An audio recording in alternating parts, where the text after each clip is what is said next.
Hello, I'm Azaikyousuke. Welcome back to VenusBlood Frontier. I just came back from the gym, ate some food, and here I am. So right now, my internet is actually going haywire. It's going on and off. I should still be able to upload this after I'm done recording for people on Patreon, but yeah, it's actually pretty stupid. It's kind of like turning on and off every 5 minutes or 10 minutes. But I should still be able to upload stuff. It'll just take a lot longer because it's gonna try to retry every time it fails.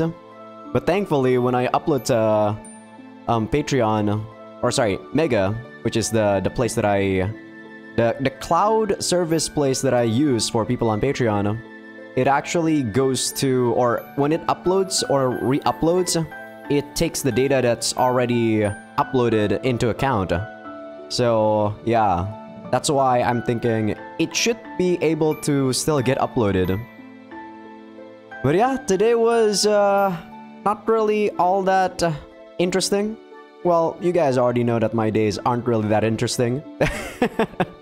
That's why I play these visual novels and stuff, because I'm trying to experience new stuff that I can't do in real life. Tomorrow though, after I'm done going to the gym, I will be eating some seafood with my sister.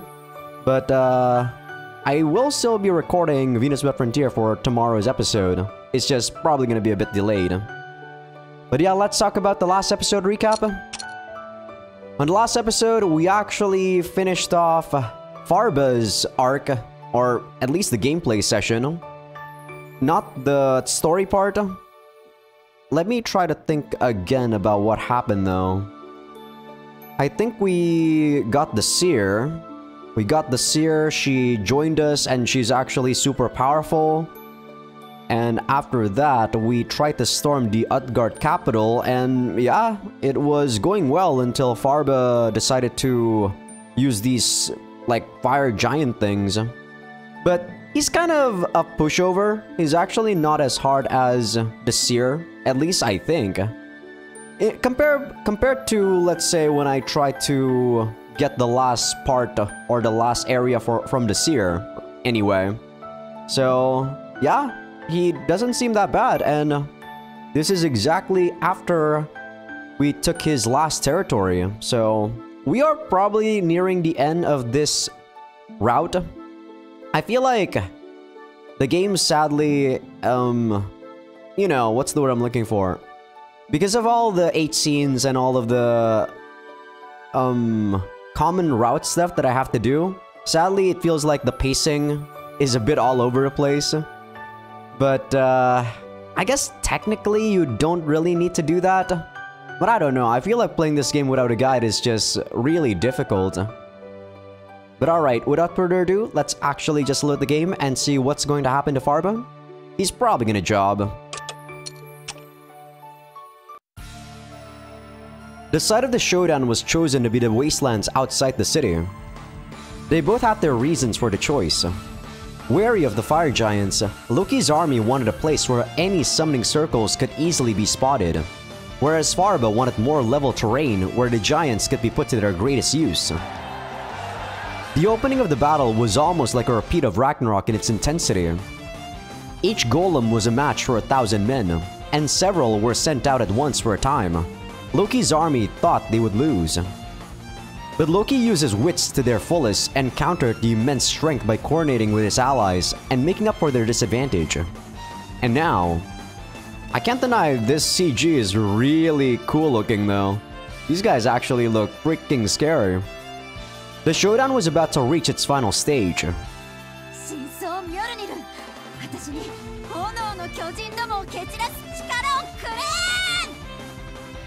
Thor stood at the front of the soldiers and brandished the God-Bold axe. God-Bold axe. Why can't they just say Mjolnir again? There was a flash of light as lightning fell from the heavens. Thor kept her axe raised in the air and didn't move, letting the bolts condense into her. The thunderclouds were called upon thanks in part to Hel's Blinkendabel. In the skies above, gloomy cumulonimbus clouds swirled like it was the end of the world. I actually think I learned cumulonimbus back when I was still studying geography, but that was like a long time ago. I don't know what even is the difference between each of the clouds. Maybe that's the part that's dark or something? I don't know. Thor's body went over capacity on lightning, taking its toll on her. She gritted her teeth and bared it, planting her legs firmly on the ground and preparing to throw. Up ahead, there were 3 fire giants. If she failed, the allies waiting behind her would be annihilated. Ready for the worst, Thor resolutely tossed Mjolnir.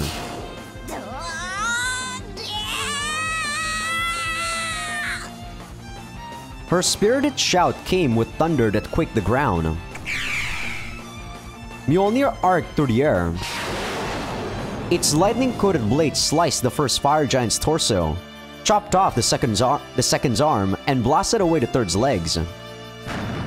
The first went out of control and dissipated, while the other 2 fell over. The Divine Gear returned to Thor like a boomerang. She stuck out both arms and caught it. Thor pumped her fists to the cheers of the soldiers behind her. Of course, the battle wasn't only being fought by Thor. Regret stood Yallarhorn up on the ground and projected her own divine energy across the battlefield in the form of sound waves. I was gonna say, they only talked about Thor here, but I guess this is gonna be when everyone gets their special moment. That not only provided a blessing or a curse, but served as a method to see what was happening throughout the entire battlefield. When new fire giants appeared, she could precisely determine their location, and her technique for locating magic circles had been perfected after so many battles.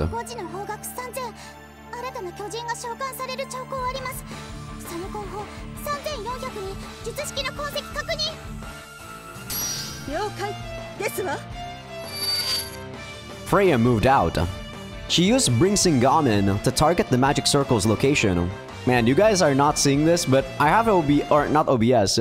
I have Discord on my other monitor, and every like 2 or 3 minutes, it would have the loading Discord thing, and then it would also like give me the chat after that. So yeah, my internet is still like turning on and off. This is so stupid. They said they were gonna send another technician, but they actually did not come here just yet, so... I do have people downstairs though, so hopefully I don't actually need to talk to them directly. But if I do need to talk to them, because the people downstairs might not understand what the hell is going on, even though technically it's like just the coaxial cable or something that's from the antenna. That might be, I don't know, a bit weird. But I guess we'll see. But yeah, I'll probably just pause the recording if they do need me. The arrow flew straight for its target. It was covered in divine energy, so wind and air resistance meant nothing to it. Freya's accuracy would even stun a sniper like Garm. Further away than she could see, the magic circle was destroyed. The dark energy readings disappeared, as confirmed by Regret. Damn. This is probably our first time seeing Freya with those really weird colored eyes. At least not in the CG. I don't even know if we actually have seen her with these eyes before in the CG. Last time it might actually be the first time. They used this method to wipe out over 20 magic circles and their accompanying fire giants in a short time.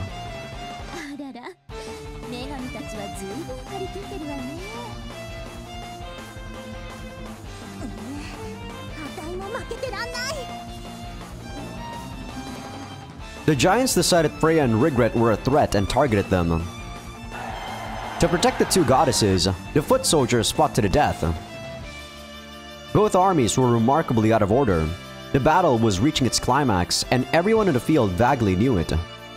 Vaguely? Vaguely, there we go. Amidst all this chaos, if there was anyone who could turn the tide of battle, it was someone who had a fuller view of the battlefield than anyone, who hungrily stared at the glory of victory.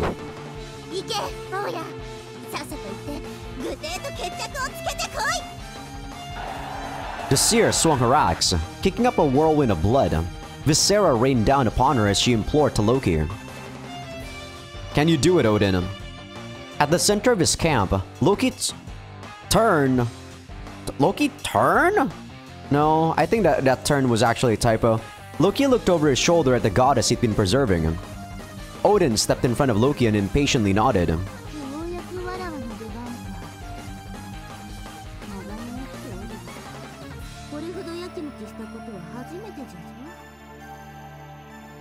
Sorry, but it turned out how I hoped.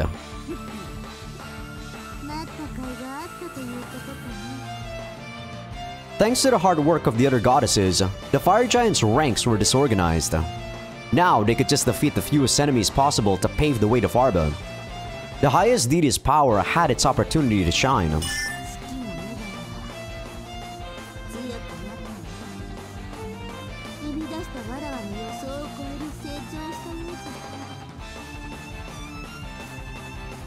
Oh, okay, she's done. I was actually waiting for her to say more, because she usually talks so slow. Odin charged Gungnir with divine energy and let her true feelings leak out. Her proud yet conflicted face got an assuming look from Loki. They've had several brutal battles in a row after all. All this combat has honed their skills.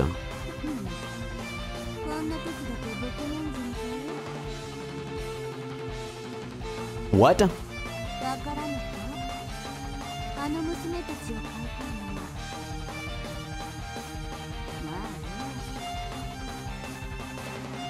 Odin let out an appalled sigh. Before he could ask what she meant again, she finished preparing to activate Gungnir. They couldn't let this chance pass by. Odin gave her stern confirmation and Loki nodded back.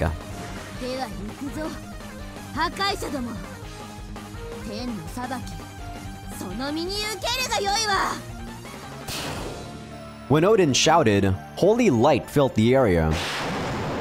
The light took on physical mass and became a spear that gouged into the giants up ahead. Not stopping there, Gungnir destroyed all in its path. Loki wanted to go after Farba, so it looked to him like a glowing road to his destination. Let's go, Turka! He and Turka ran down the path of carnage. Nothing stood in their way. And then...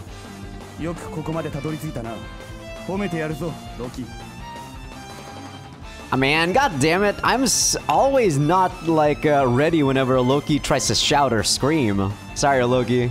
I'm gonna have to not voice act that. Farba stood majestically in the empty wasteland, waiting for his son. There were no foot soldiers or giants to be seen.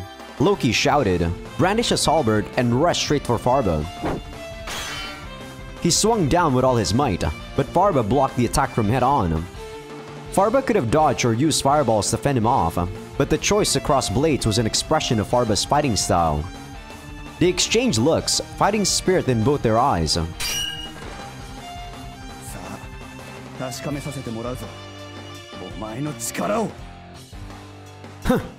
Is that what you're fighting for?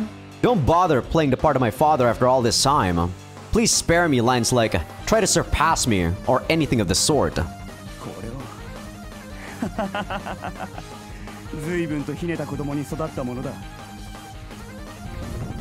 Maybe if not for someone, I would have had a family to grow up with.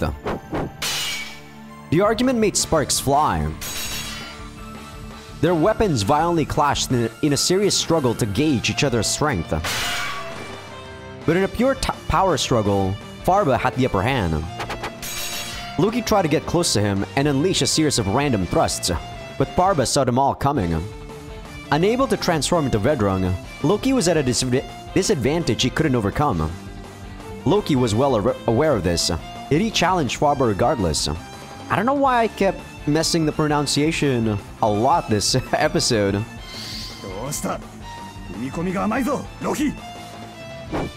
Ugh! Loki attempted a downward slash, but Farba took him by surprise. He narrowly managed to block with the pole of his halberd, but the impact sent him flying backward.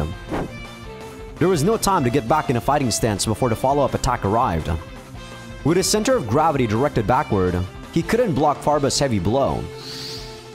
He could have tried to roll out of the way, but Loki knew Farba would see that coming too.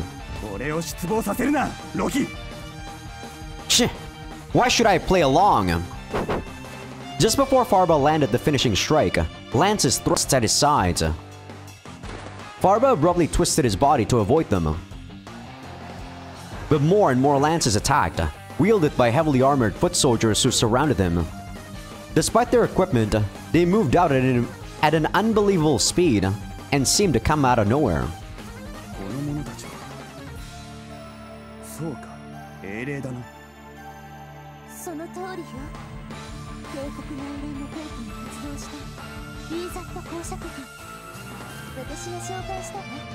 Who the hell is Duke Lizat?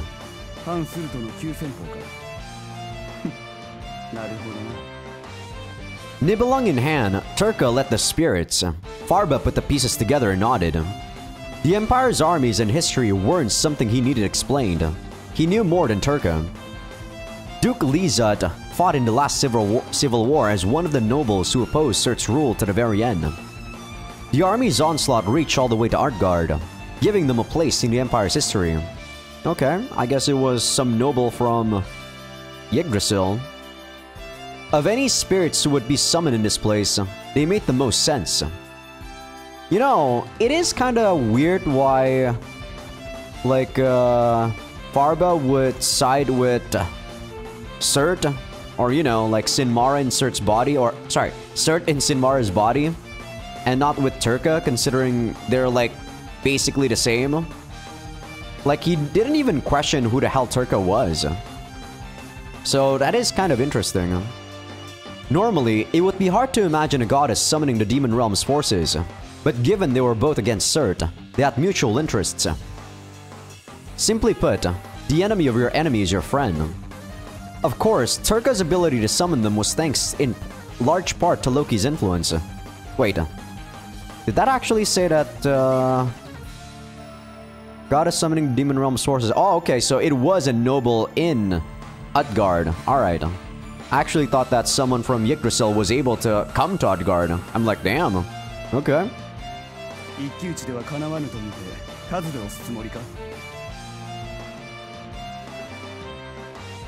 Fool! You thought I'd give you what you want? Not a chance. He might be called a coward for it, but Loki didn't intend to let up. This man was merely an enemy, no more and no less. Therefore, a surefire method of winning was all he needed. The desire to win with his own power or overcome a strong opponent were feelings best left to bed. Loki was in no position for that. Turka and his other pawns needed something more.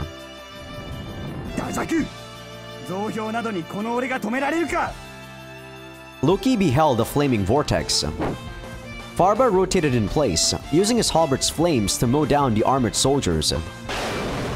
Their armor's heat resistance meant nothing to Farba's hellfire. Their lances melted like syrup, and the flames that penetrated the gaps in their armor turned them to charcoal. They had no time to even scream before they perished and returned to the earth. Turka replaced them with yet more spirits. The Legion of Spears didn't stop Farba from stepping forward. The spirits' desperate struggle only poured oil on Farba's disappointment-fueled anger.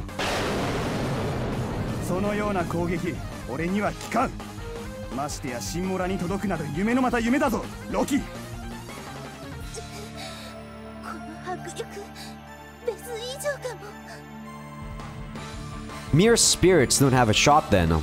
However, Loki predicted as much. Loki used the lances as cover to prepare for his next move.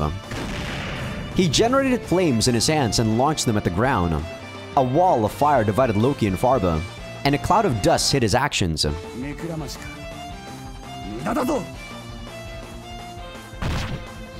I was waiting for him to say Loki, because Loki's name was in the text.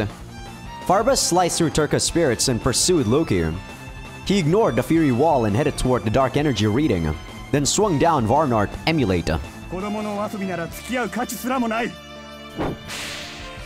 The razor-sharp slash dispersed fire and dust alike.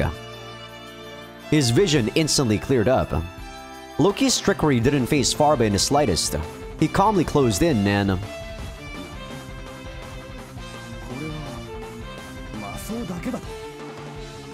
Farba saw Anvara stuck in the ground.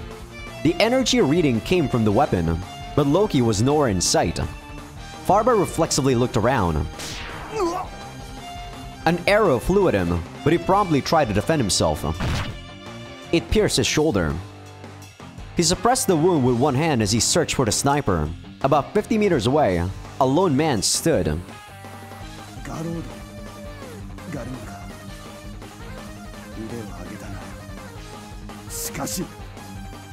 He had planned to knock the arrow away with his halberd, but even Farba failed to notice that where Anvaras stood, a magic circle meant to guide Garm's crossbow had been set up.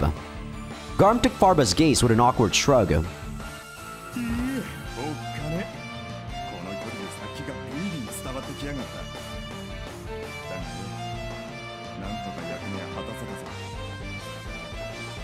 Garm worked for Farba before Loki.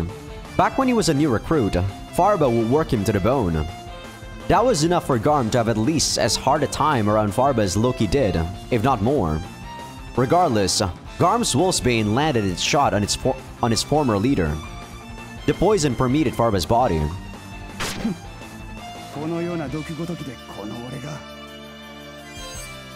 Don't bluff. You weren't hit with any ordinary poison. Loki revealed himself. He had been using Freya's stealth abilities. He was able to use it in some limited capacity with a magic amulet that thankfully came in handy. So convenient. That is actually so convenient. I thought that, you know, you probably needed Freya to be in the vicinity, or probably even like touching you to be able to use that. I don't know. I guess technically when we were facing against Freya, those assassins that she was using didn't need to be touched, but they needed to be near her, right? At least maybe.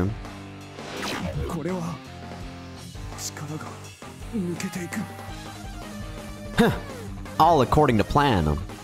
Farba yanked the arrow from his shoulder, but he still looked startled. Loki grinned, but kept his guard up and watched what happened next.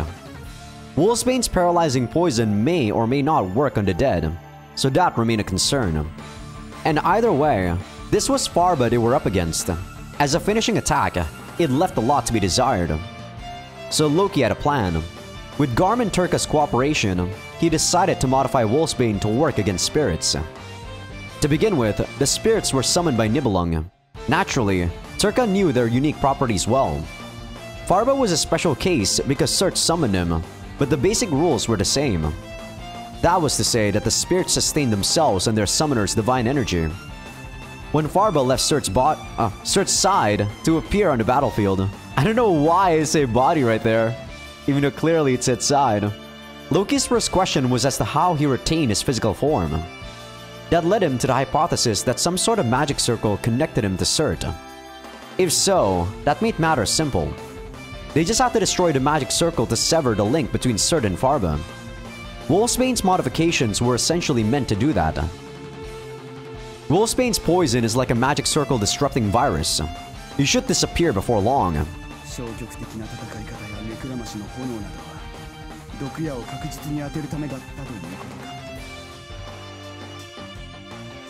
That's the idea, and you fell for it. They were only able to make one special arrow for Wolfsbane. There wouldn't be a second chance. Loki put himself in danger and set everything up, then left it to Garm to succeed. The results were as portrayed. Farba was doing nothing at the moment, but his energy was rapidly waning.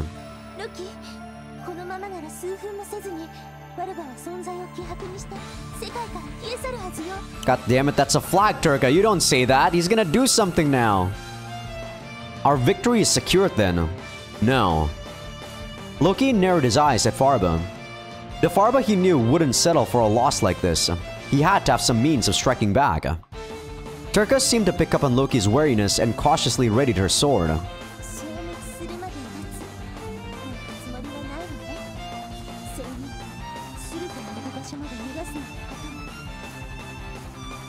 Farba dies here. He should never have been revived. Memories are the only place he belongs.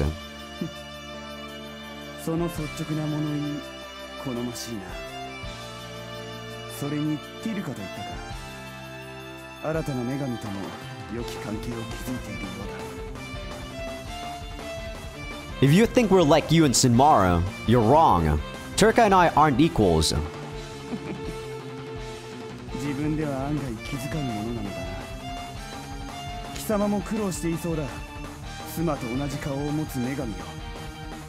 Now he mentions that, huh? And he didn't even question any of it. Turka opened her mouth like she wanted to say something, but Farba shook his head before she could respond.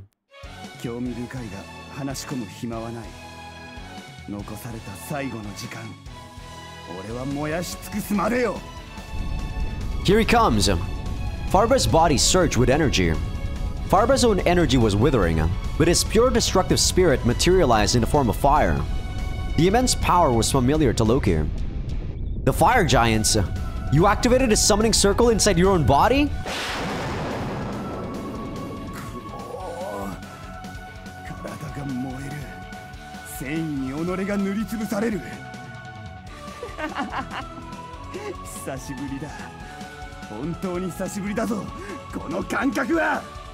So what, is he gonna control a fire golem or something right now? Farba's body looked like it grew to several times its size. But it was an illusion. The energy was so dense that the figure of a fire giant appeared to blur over his. There was overflowing hostility and bloodlust. The spirit took a fire giant's aura into himself, intending to use what little time he had left to fight his son.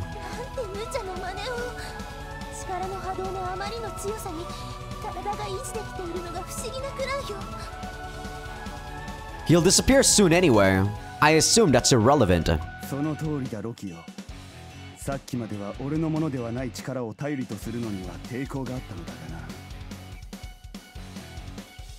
Farba spun his halberd above his head, then stabbed the spearhead into the ground. Varanart used the fire giant's energy to shine so bright that it was hard to believe it was an imitation.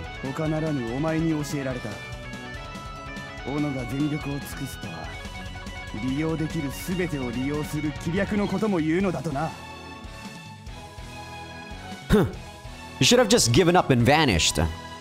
It was a roundabout way to criticize Loki's cowardice, it seemed to him. Thanks to that, he had awakened something horrendous. Can't just run around until time's up, I suppose. Turka's agreement made Loki accept the circumstances. He countered the fire giant in Farba by filling Anvara with his own energy. That looks intimidating, but if I destroy the summoning circle inside you, it'll be my win. We'll just have to do it directly. He enchanted the halberd's blade with an anti-magic spell. Data was drawn from the poison arrow to create it. A strike from this blade would neutralize the fire giant's power. The problem was that he needed to actually land a hit, but... Won't give me time to come up with a plan, will you? I figured. Farba unleashed the ground-splitting attack, but Loki and Turka jumped to opposite sides to avoid it.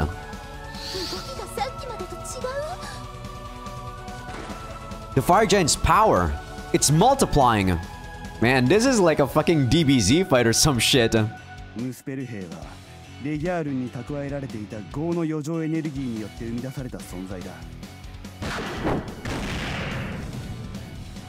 Farba wildly attacked as he explained. Muspel troopers, the proper name of the fire giants, were an enigma to Loki until then. But he got the sense that Farba spoke the truth. The way that they were like envy and destructive impulses incarnate certainly felt like the karma of those Surt defeated. Learning their true nature, the fearsome power they wielded made sense. Surt's victims met this fate. The grudges of the losers were condensed into this collective consciousness. Becoming part of that was the last thing Loki wanted. All the more reason I have to win.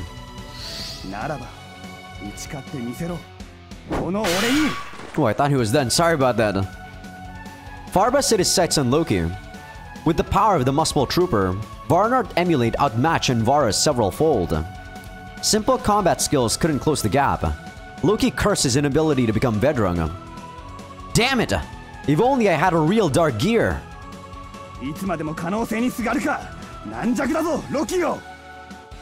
Don't gauge me like how you'd gauge a warrior. That's actually a very weird sentence. That's why I actually had to pause there during the first part of the sentence. Standing across from Loki to pincer attack Farba, Turka gave the signal.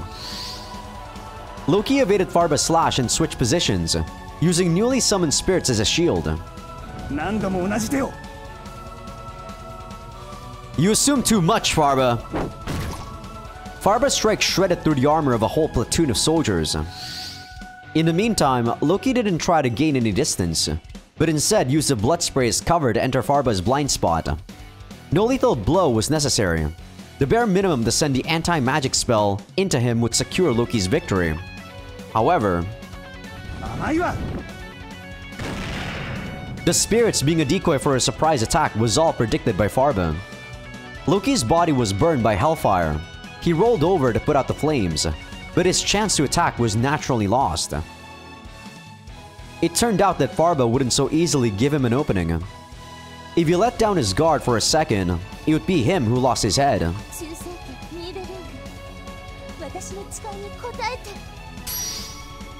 Turka held up her blade and summoned more spirits. Armored soldiers appeared around her, but Farba only snorted.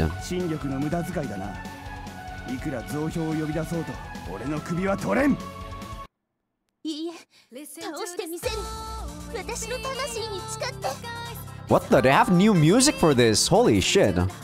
They really got insane budget for this, like, freaking Nuki game. I'm super surprised. This is a fucking, like, shonen anime, dude. This is, like, probably better than most animes, like, that come out usually. Like, ignoring the, like, weird pacing of the 8 scenes, of course. Her gallant voice echoed. In response to her determination, the loyal sword began to glow brighter. It spread, covering Turka and all the spirits in blinding light. What? Nibbling has this much power?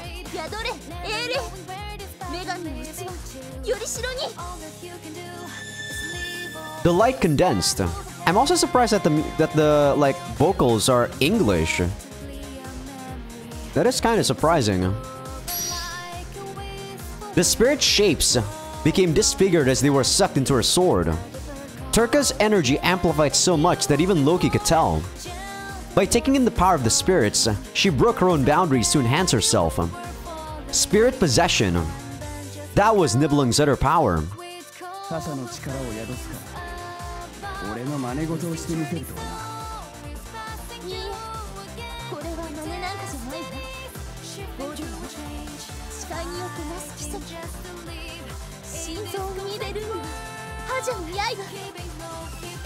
Turka prepared her blade. She gave off energy waves that equaled Farba's. She realized the potential for spirit possession based on a number of hints. Encountering Sinmara with Surt using her as a vessel, the fact that her own body was the catalyst for summoning Farba, all those experiences helped her to create this special technique for Nibelung. But the biggest inspiration of all was Turka's own will. Her desire to help Loki brought her to a new awakening at this crucial moment. Turka. Loki only then realized it. The goddesses were growing, and Turka was no exception. They were determined to use their new power for Loki. Yes, the person that changed them was...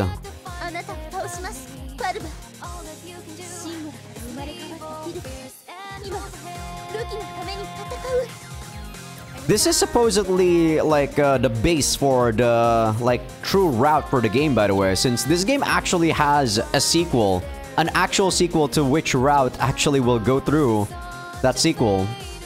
So yeah.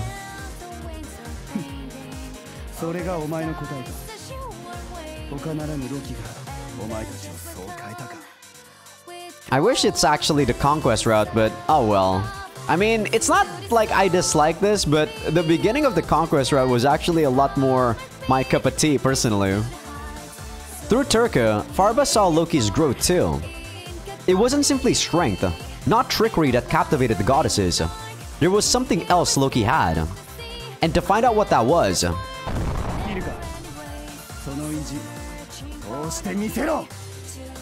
Farba pointed his halberd at Turka and dashed. Oh, we actually have to fight. Okay. This should be fine. I'm guessing we actually get a game over if we lose this, because when I was fighting Surt, we actually did get a game over. Because I lost him multiple times since I didn't have a guard that has all null. I don't think you guys saw it though. I don't think I actually showed you the fight. But we should be fine here, for sure. Like, a lot of my units are actually still very high HP, and Farba with all null or cross null, he is basically a jobber. He wasn't able to do anything. See ya. Easy peasy.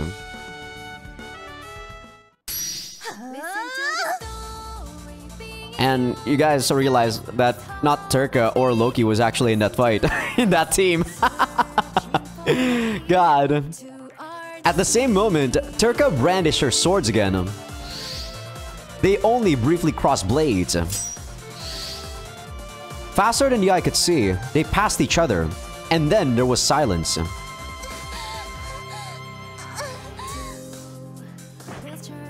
The only one who kneeled was Turka. But when Farba tried to look back at her, his chest spurted blood. Yeah, this is so fucking anime. He held a hand over the gash and groaned. The moment they had crossed blades, Turka was slightly quicker, enabling her to slice Farba's torso. But she poured all her power into that single blow, so she couldn't stand back up right away. After activating Spirit Possession for the first time, the ability's counter effects rattled her body. Meanwhile, Farba's heart had been gouged, but he still tried to raise his halberd again. Turka won't be killed by the likes of you, Farba. It's over. Farba tried to swing his weapon down at Turka, but Loki got in the way. He held Anvara. Pumping it with dark energy, he would use the greatest power at his disposal to send Farba back to his grave. Their blades clashed. At the final moment, Loki's flames did indeed overcome Farba's. And then...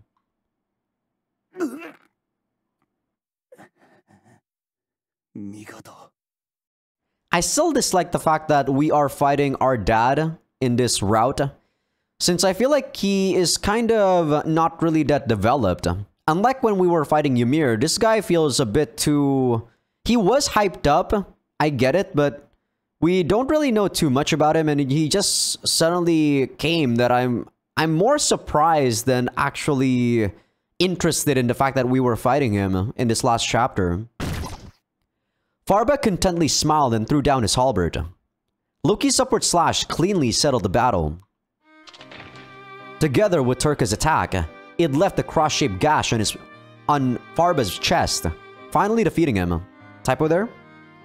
With his link to Surt cut and the Muspel Trooper's magic circle destroyed, he lost the means to fight. Varnart Emulate spun through the air until it pierced into the ground. Deprived of the power that sustained it, the halberd soon began turning into particles of light. The particles danced toward Loki's Anvara. Covered in light, the weapon's seal was broken. It turned back into Varnart, its true form. Only Vedran could use the weapon before, but now it lay in his hands. What's this?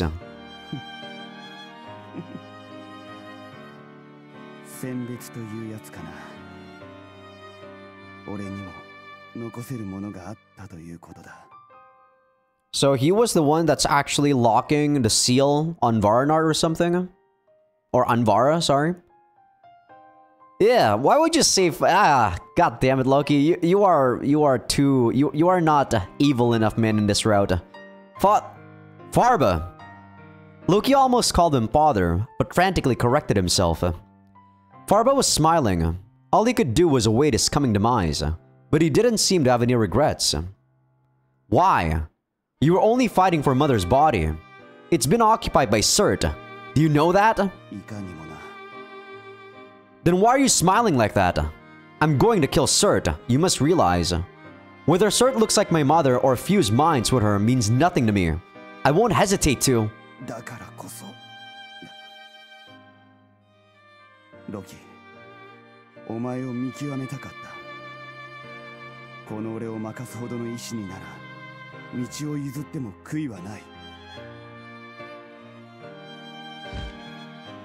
Turka stood at Loki's side. Her earnest gaze made Farba faintly grin.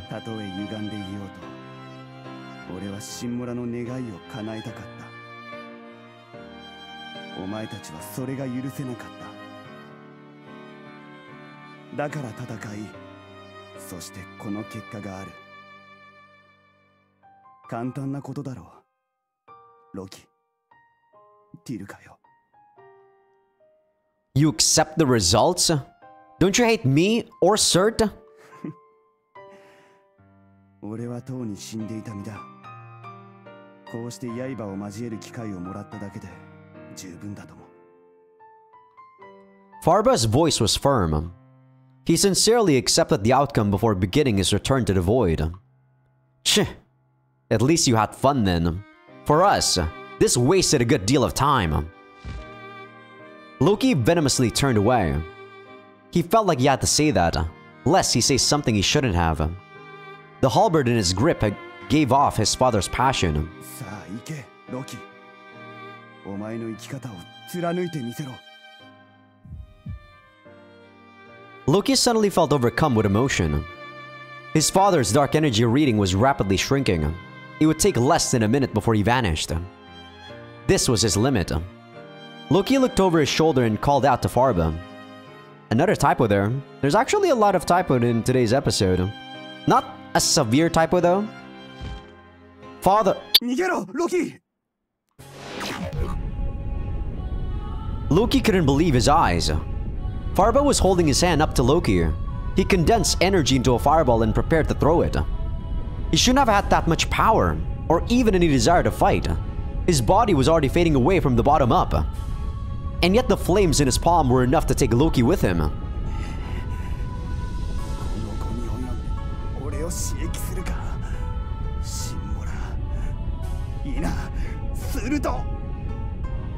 Cert! He swiftly guarded with his halberd, but it wasn't enough to cancel out the fireball. Loki prepared for impact when...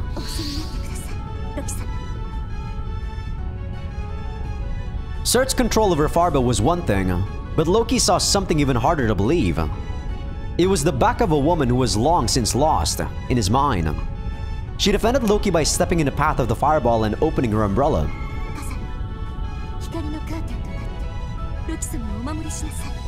Sadly, I'm actually also not as surprised with this because you guys did not see it on YouTube anyway, but people on Patreon saw this, but Fina was actually alive in the Conquest, prologue route.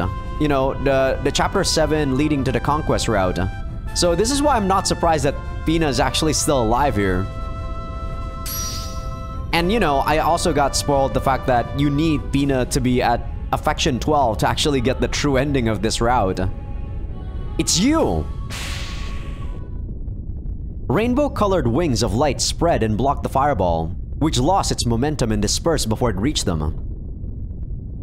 Then, the woman closed her umbrella and looked over her shoulder at Loki. Fina! Loki automatically said the name, unable to even believe it himself. He was certain that Fina died. When the golem self-destructed, she was blasted away without a trace. But the woman before him had the same calm smile as ever.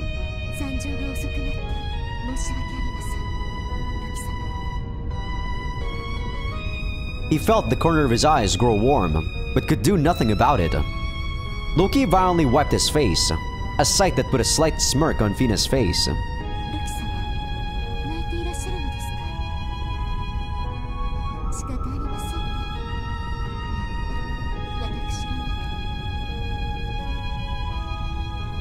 Wait, I don't think she actually finished saying that. Shut up! Of all times for you to show up! If you think this makes up for how long you've been skipping out on work, you're wrong! Loki swatted Fina's hand away and stepped forward. Farba was nearly gone. He watched Loki and Fina's exchange, his dying face plastered with a radiant smile.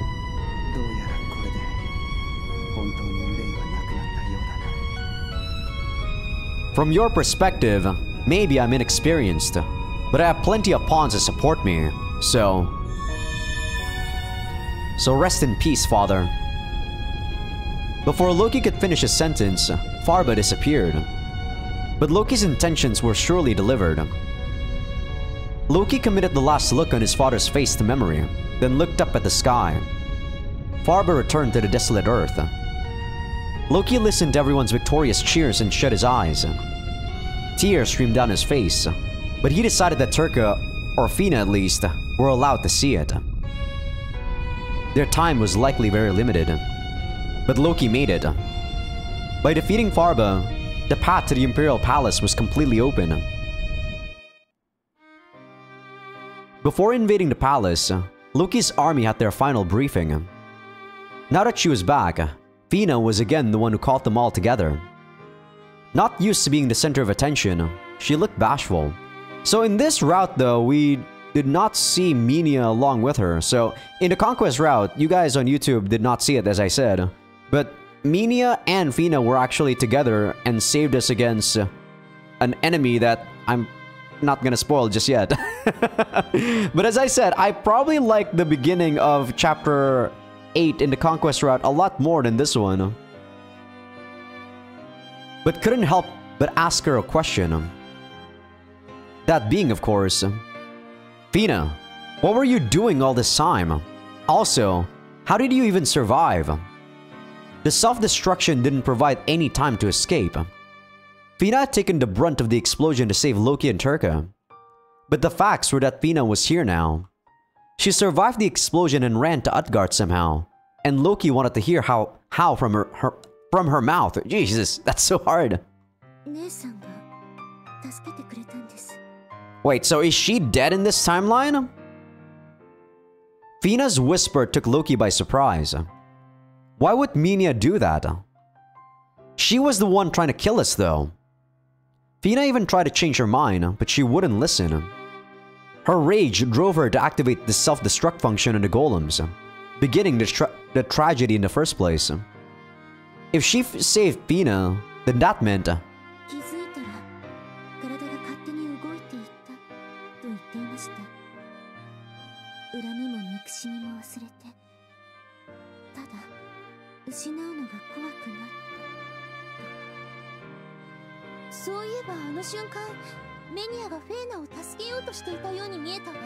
Bullshit! Why did you not mention this? A long time ago, or when that event actually happened, Turka.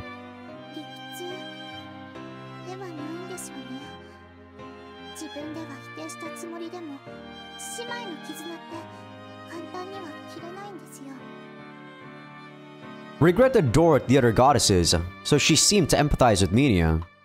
Loki couldn't entirely believe it, but given Fina was alive, it was hard to argue. Her desperate attempts to convince Minia must have worked in the end.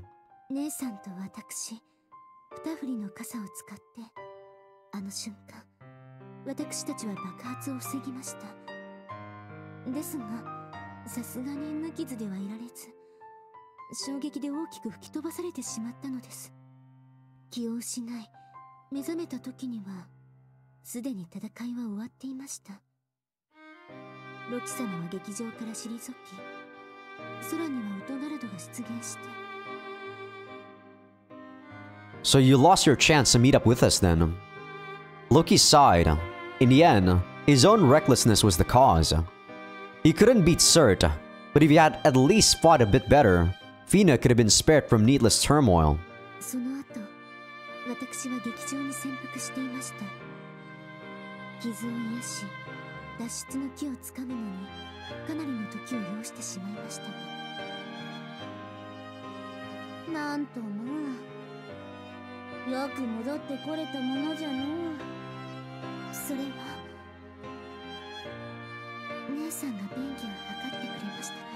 But where is she now? Fina looked at the ground and smiled. Right.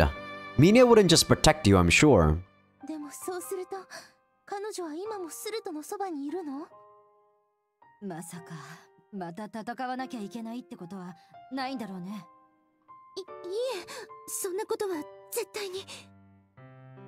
When Thor expressed her fears, Fina frantically tried to assuage them. Why can't you finish that sentence? Speaking of which, what is Minia doing right now?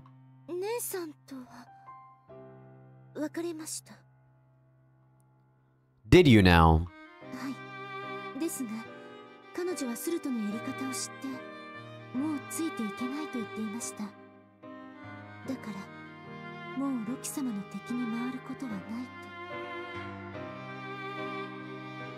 Oh, she's done? Okay.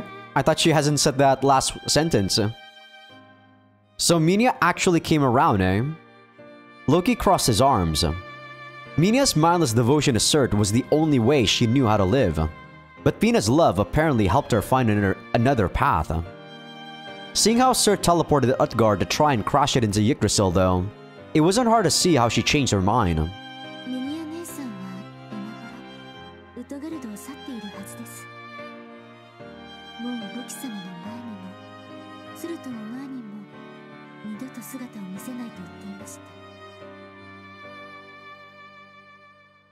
I see. That was Minya's way of taking responsibility, presumably. Saving her sister and disappearing was the answer she chose.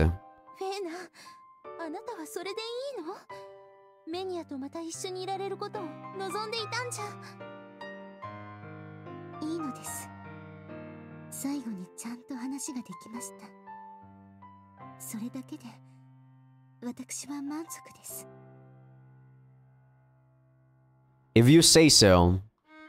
Fina lightly shook her head with palpable sorrow. After all this time, she finally reached an understanding with her sister, only to be separated again. Her somberness was to be expected. But if disappearing was Minya's wish, then maybe Fina wanted to respect that. Quick to give up on herself, it was a sort of awkwardness typical of Fina.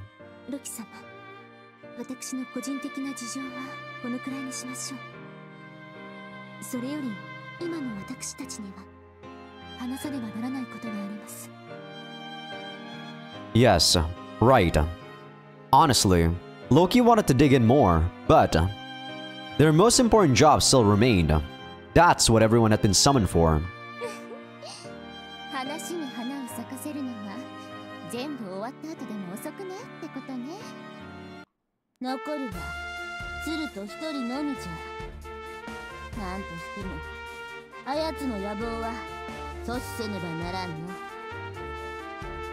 Everyone nodded. It had been a series of intense battle, but next would be the final confrontation. The fight for the fate of the continent was one they had to win. Even for as persistent as Loki was, no further failures could be justified.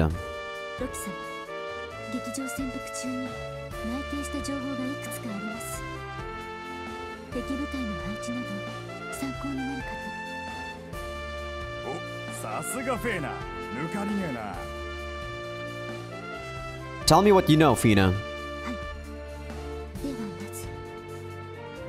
Starting with Fina's report, the strategy meeting began in earnest. On their way to conquering the auditorium and the palace, everyone's roles were decided. The briefing was mostly straightforward, hammering out the details of the operation smoothly. And then tomorrow morning, the operation will begin. Everyone should prepare by resting well.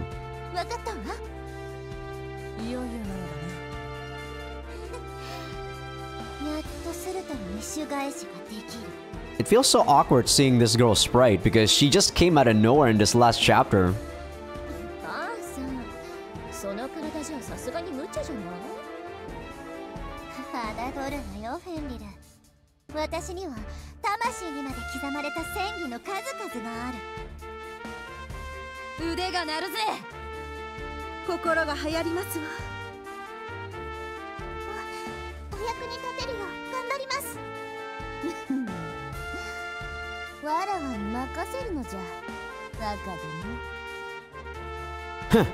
I expect good things, everyone.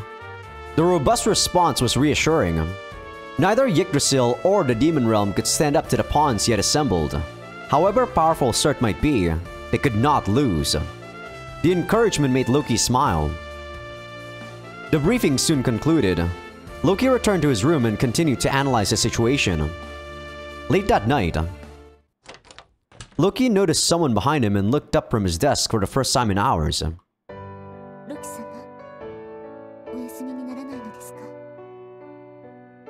Fina.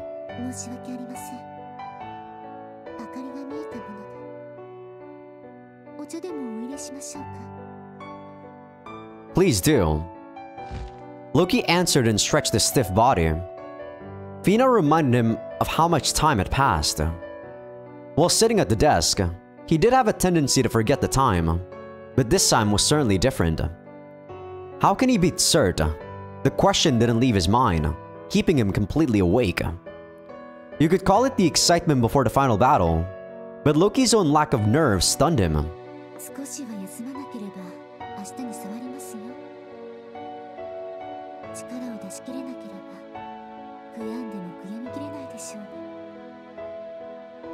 I'm aware of that. I was about to go to sleep. Loki sipped the tea Fina brought.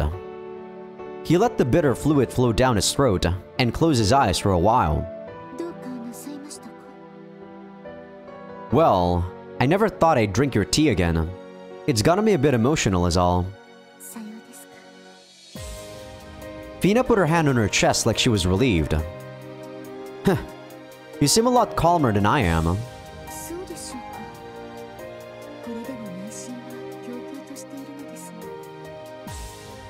You are. You have to act strong to set an example, I suppose. That's right. Loki explained it himself, then stood up. He returned his cup and saucer to Fina and threw on his coat.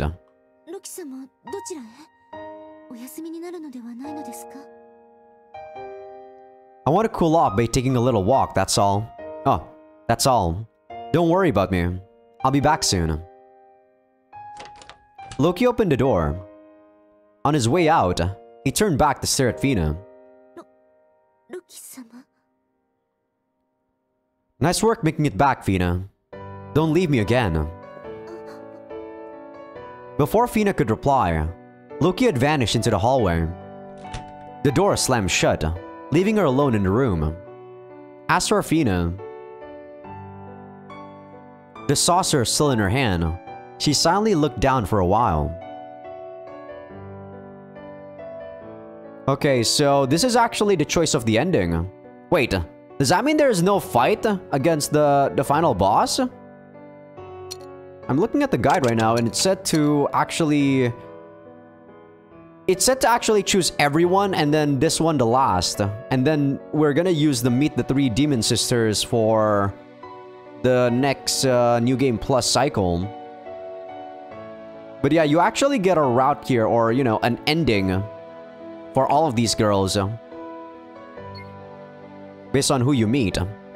Turka, are you awake? I assume if you actually have Fina at 12 affection there, you might have a choice to not even leave Fina there, which is what I assume is actually the true route. Which is kind of weird though. You'd think that it's actually Turka, but no, it's Fina. Why? I am interested in knowing why. Loki heard something moving inside. It wasn't long before Turka showed her face.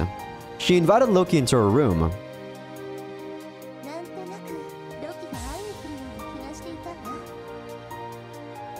Is that why you were awake? What? Want sex?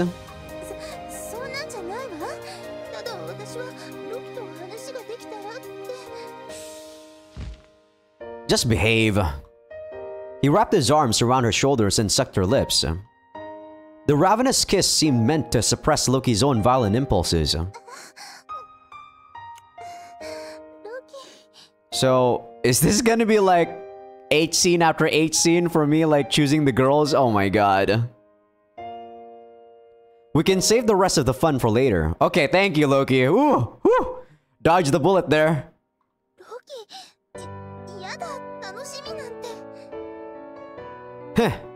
Now I'm a bit more motivated to make it back alive. Loki was trying to make a very circuitous confession of love. After the battle, Loki and Turka would stay together.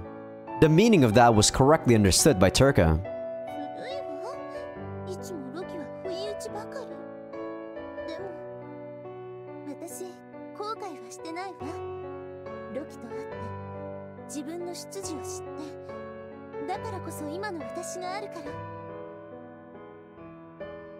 Right. You're mine, Turka. A goddess born from my mother's soul. You belong to me. They simultaneously began another kiss. Then, Loki shook off his reluctance and turned away.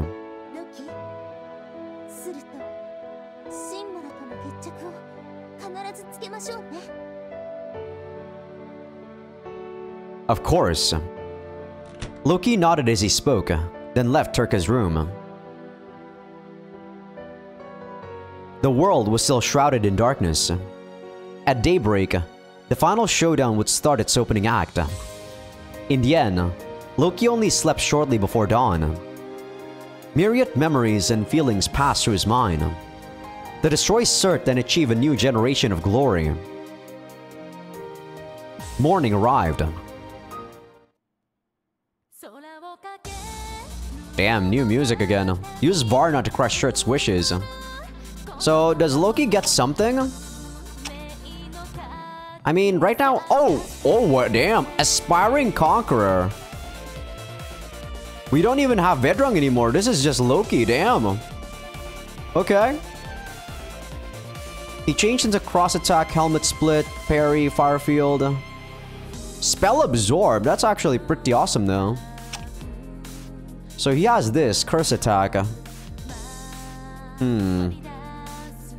Helmet Split, Hardy Physique. Preferably, I actually would want him to have this. Dark Spirit Gracita. I actually made that for the Seer.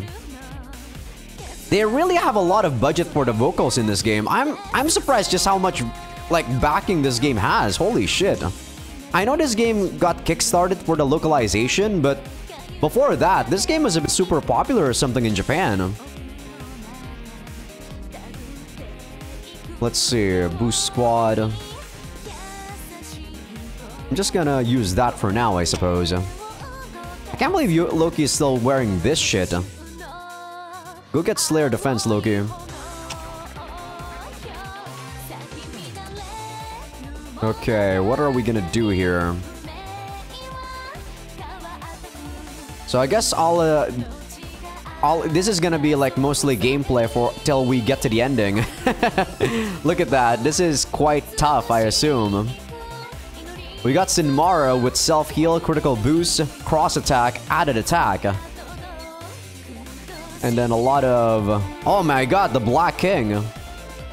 Yeah, this is the guy that we were fighting, right? When we were fighting Surt in Chapter 7. Before we got the Sinmara event. But yeah, this guy is pretty tough. Well, the other Surt was pretty tough. This guy not so much, because he only has cross attack. The other Surt has all attack, I think. Added attack. All null. So the Seer's not gonna do a lot of damage here. This music, though. All null again. White null. Damn. These guys' defense are pretty insane. But yeah, for sure, I'm gonna be having to fight these ones. Yeah, we get a lot of good... I think right now it's morning, so we are still very tanky. Or, we're dealing a lot of damage still right now. Do I need to heal any of these guys? Not really. The High Priestess needs to be changed to someone else. I guess I can use you, yeah. The Giant Knight. Let's see, I can use the Art Dragon. The Man-Eater, you go back. Archfairy.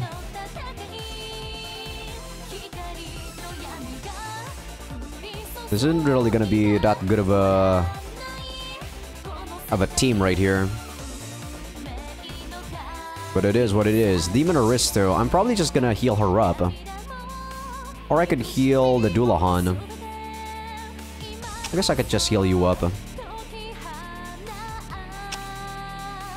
Then this one. This team is not that strong. This team is actually very, very bad.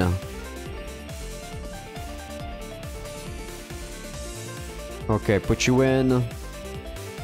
I think right now it's actually morning. Oh, it's morning, but she's at half HP.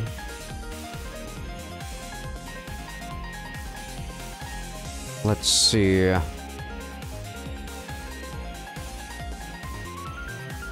This team should be fine. This team is also fine. I don't think I can make any new team. Yeah, I think these guys are actually gonna go heal up. We should be able to sort of damage some of them. If I can at least get 3... If I can at least get 3 here, I'd be pretty happy. Okay, let's see. This music is pretty nice, actually. But yeah, this game has a lot of budget. I'm gonna keep reiterating that because I'm very surprised about this game. Yeah, we are destroying these guys.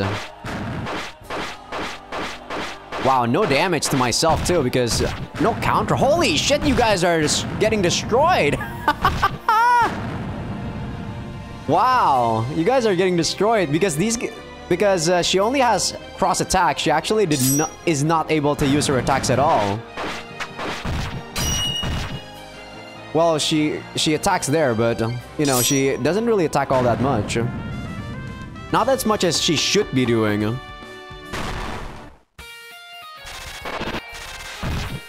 Okay, that's fine.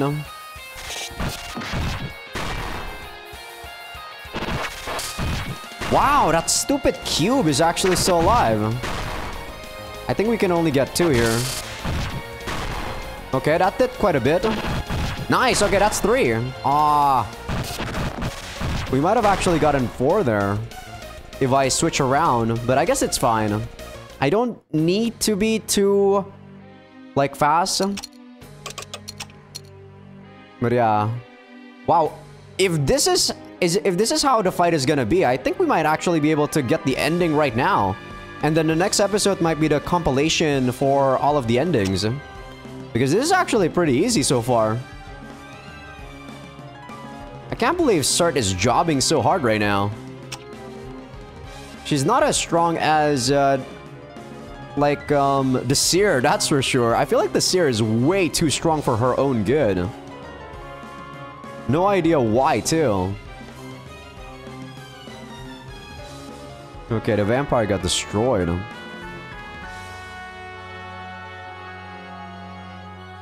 That team is pretty good.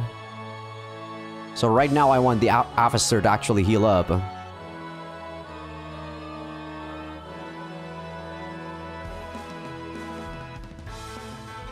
You know what? Everyone can heal up except for my main team. Yeah, what am I talking about? We only need to use 1 attacker, actually. So I gotta make sure that I don't overwrite this save, because that's gonna be the save where I show you guys all of the endings.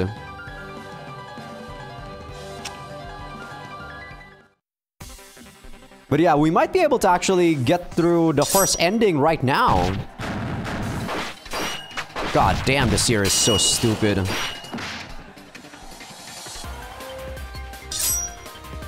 We're not doing damage to them via dots because of these Astartes. They got Spell Reflect or Spell Barrier, I forgot.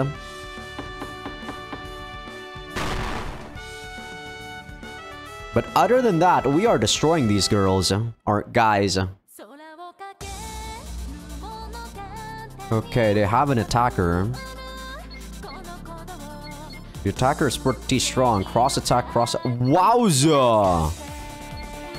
Wow, I think I actually need to use my team against these guys. Yeah, these guys are strong. I think I actually need multiple teams here to destroy these guys. The thing is, I might not be able to destroy the gold dragon, and that kind of annoys me. We'll attack these guys after that. At this point, I don't think I'm gonna try to get the S rank for the last battle. It's not even worth it, right? I think with all these, it should be fine, right? I'm hoping. Let's do it. I did save after all.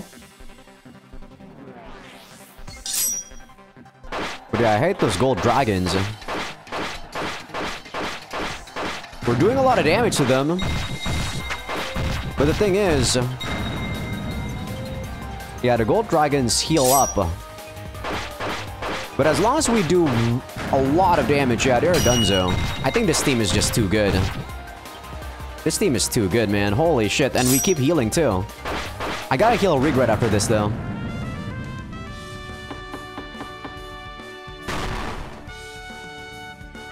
Yeah, it was a good idea to put Nadia there because she was helping with the healing. Because the only thing that could actually hurt us is the dots. Oh my god, they're attacking again. But is this guy strong? They got all attack. Oh, I gotta... Let's see. I got Dimension Slash. cross attack. So Odin can't use her skill because of this guy. So I need all attack defending here. Okay, we're gonna do two turns of defense. Who has all attack again? All attack defense? Or all null? I forgot who has all null. I think it's Mephisto. Yeah, only this girl so far is the only one that has all null. Okay. That's fine by me. We should be able to destroy these guys, no problem. Maybe I'm gonna change Odin just so that I can use someone without cross attack instead. Someone else, let's see, who should I use? Probably you, my friend. Probably you. Go, Ogremir. Okay, it's also nighttime, so he got a boost in defense. His defense is actually insane, 400 something. Jesus Christ. But yeah, ooh, that's annoying. The counter is annoying, but she's doing a good job. Oh! Oh my god, the all null. We need the all. Oh my god. I don't know if we can actually win this. Okay. We killed the defender. That's good. Oh my god, the all null guy can't die. He can't die. She can't die. Okay, we're good. I think we're good.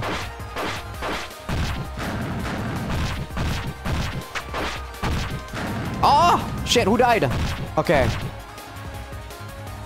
Okay, I don't think we lose here. Oh shit, he's dead. Or she's dead.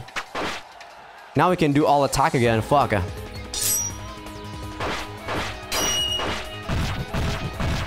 Yeah, this is not good. He's able to all attack now.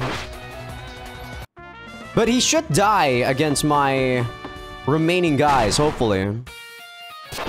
Okay, thank you. Alright. But yeah, that was kind of scary. Let's take a look at what we're gonna be fighting next. So cross attack, I can use regret again here. And these guys don't have the dragons. Or not the dragons that... the gold dragon anyway. The only thing that might be dangerous is this team right here, but... since right now it is morning instead of night, these guys should not be getting a boost. Okay, so I'm gonna be destroying that team. With my main team. Ogremir is fine. Wow, I need to heal so many of these guys. But I'm gonna use regret here again. And then swap up Odin. 96,000 HP. Jesus. You know, because we are nearing the end here, I gotta take a look at people that actually is already at 100 triumph. So that I can get them to... or sorry, 100 loyalty. So that I can get them to 100 triumph. Might as well use the amount of resources we have right now. Yeah, we might want to use the resources we have right now. Since on the New Game Plus, I'm gonna use the 500,000 wealth again. That's the reason. Man, no one is happy right now? This girl is happy. You're happy, but you're already at 100 triumph. So I'm gonna go fire you. Already at 100 triumph here. Yeah, you will get fired. But I will be putting something on you. What should I put? Maybe I need to make more parries on her. Group heal, self-heal, bounty hunter, sun worship, added attack. Damn, that actually is just a straight up boost, isn't it? Yeah, that's just a straight up boost. Wow. Okay, added attack it is. Increase her speed. Doesn't decrease any of the attacks or defense. That is really good. Oh, Discord just came back, by the way. Guess my internet is back for a bit. That was actually a long time. So throughout the whole time that I was recording, Discord actually did not come back until right now. So it's been an hour since my internet died. So stupid. I hate this ISP, but the thing is, my place doesn't have a lot of ISPs. I think we only have 2 major ISPs here that are mainstream. So the other one also sucks. So yeah, I can't really choose between the two. Or I can choose between the two, but they both suck, so might as well stick with the one that I have right now. Let's see. Oops. There we go. What about this on the left side? It's not good on the left side.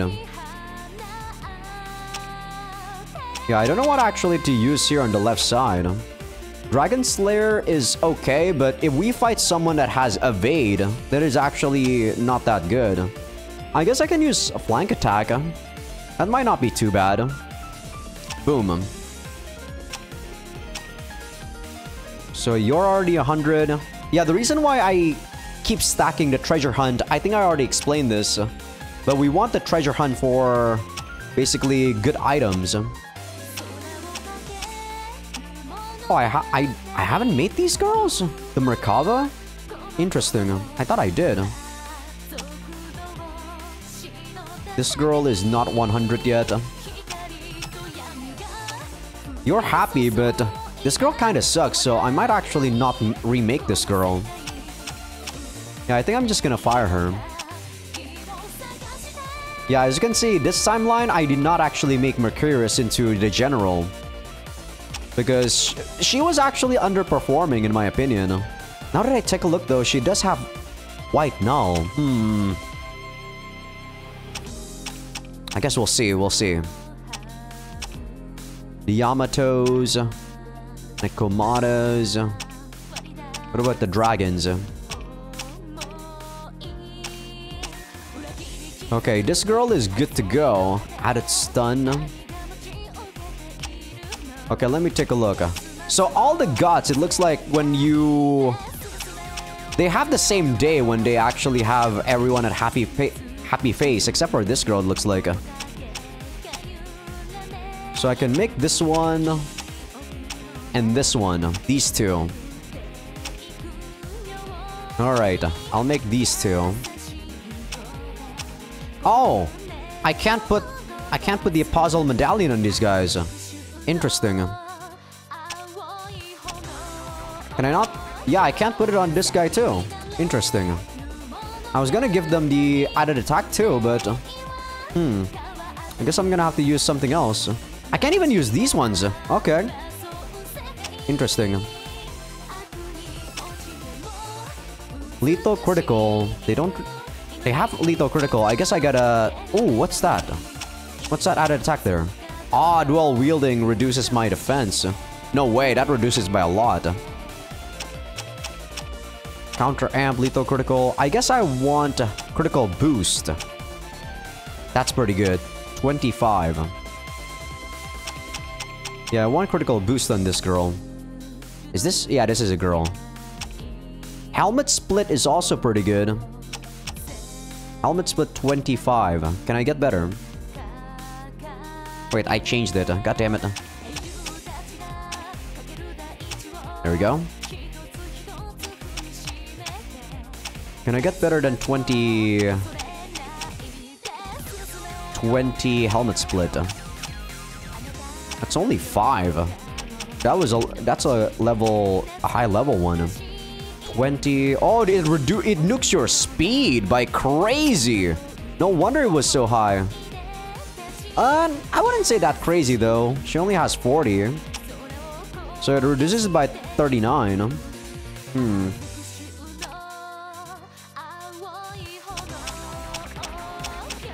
I could stack parry. Since she has parry, 60. It's at 65 now. Yeah, I think maybe that's good.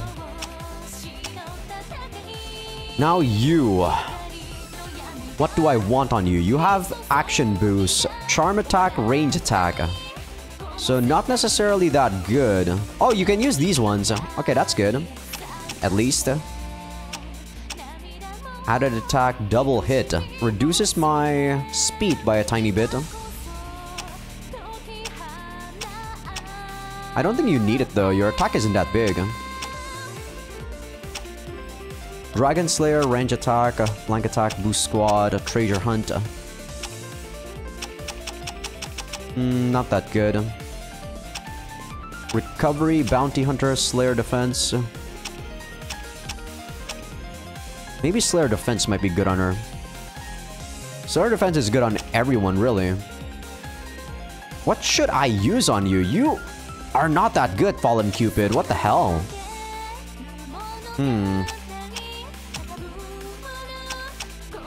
Dragon Scales. I don't know. This girl isn't that good. Why did I make you again? You're not that good. I guess because I thought that all the gods would be pretty damn awesome, but she seems kind of sucky. Oh well. I guess I'll make her for now. I'll give you lethal critical again, 75. No. Might as well give you critical boost instead. That's way better. As for armor... Yeah, just stack the parry on him. It's actually really good on you. Flank attack, you already have it. Curse attack, critical boost. You don't have any... There we go. This is much better on you. You have parry, so I'm gonna try to stack that on you. Lightning field, critical boost. Critical boost, stun attack, charm attack. This is actually pretty good, so might as well give that to you. Helmet split, slay woman, sure. And I guess they're gonna chill for a bit while I try to use someone else here. Seems fine. I can use one of these guys. Winter Regret, maybe. My team needs to get healed up. Man, I need so much money. But I think it's okay for me to actually spend all this money, as I said. Because I'm gonna be winning soon. It's kind of annoying that I need to do this multiple times, though, because the choice was actually before we finish off Sinmara here. But it is what it is. Let me see, I think I can make one more unit. Fina. This is morning, so Aphistar here. She's gonna destroy people. The Chaos Angel. Arseny. Technically, you're not Arseny anymore, but you're still Arseny in my mind. One more. I guess you go. Alright. Destroy this one. Everyone else, attack. That team needs to... Oh, the Mephisto needs to change. Okay, she's the only one that needs to change, so... You go, Giant Knight. Let's do this.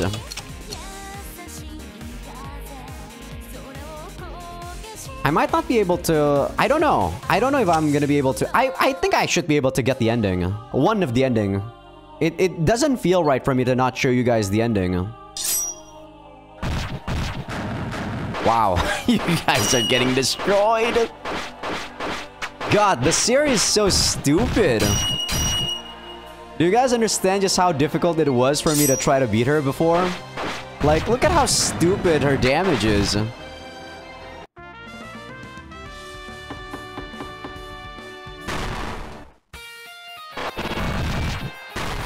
Zero damage, wow. Okay, so far so good. Good, that's a second team. Oh my god, what happened? Guys! Holy shit! Oh my god, that team had Aphistar too. Okay, Jesus!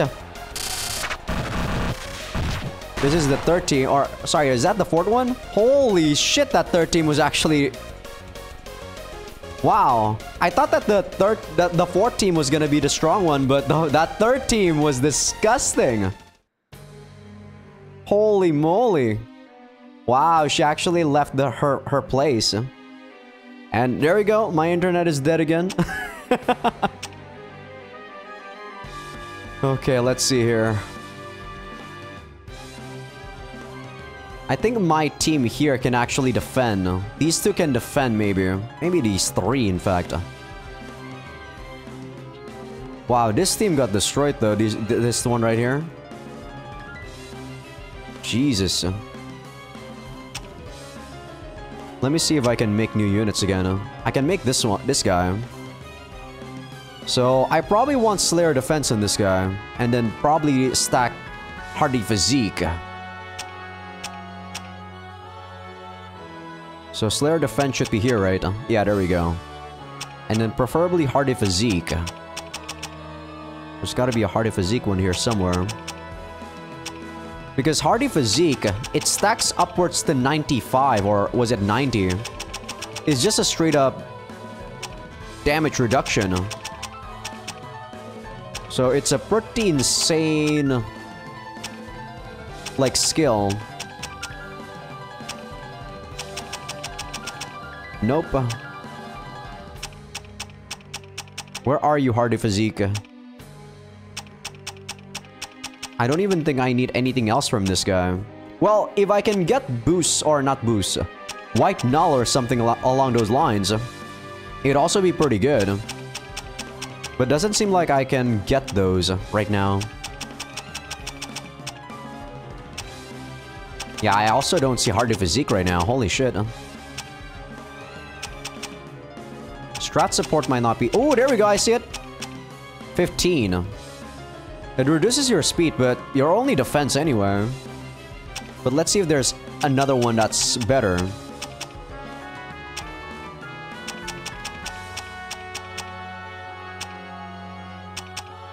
There's a 5, Hardy Physique. And Discord is back again. Man, my internet is just so stupid today. Yeah, I don't think there's anything past that for Hardy Physique. So I think we're good to go. With this one, right? Was it this one or this one?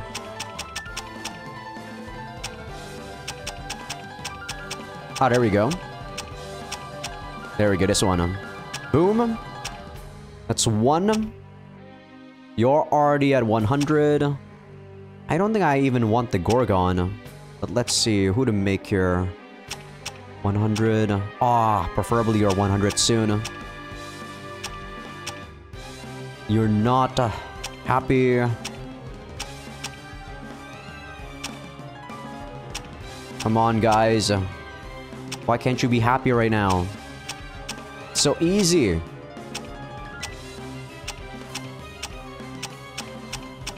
Gosh. No one's happy.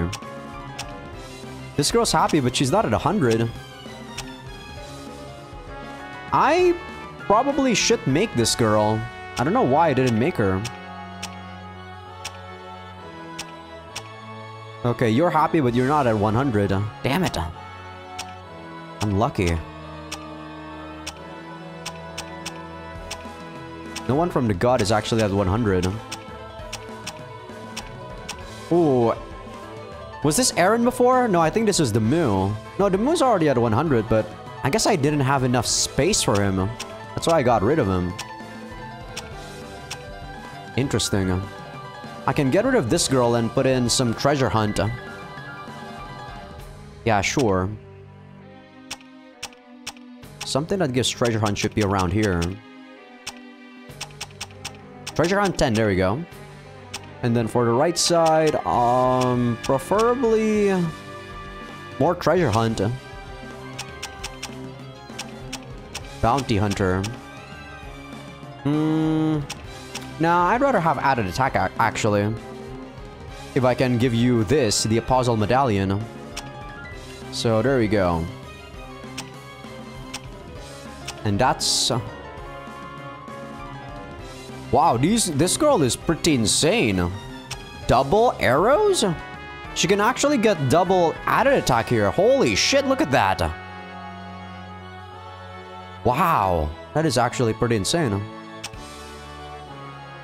Didn't even notice she had those. Ooh, more treasure hunt. You need that. Anything here that gives you treasure hunt. This one, sure. Technically, this one is the best for her, but I'm not gonna waste 120,000 yen. Or not yen, but whatever this unit is. Like gold, I guess.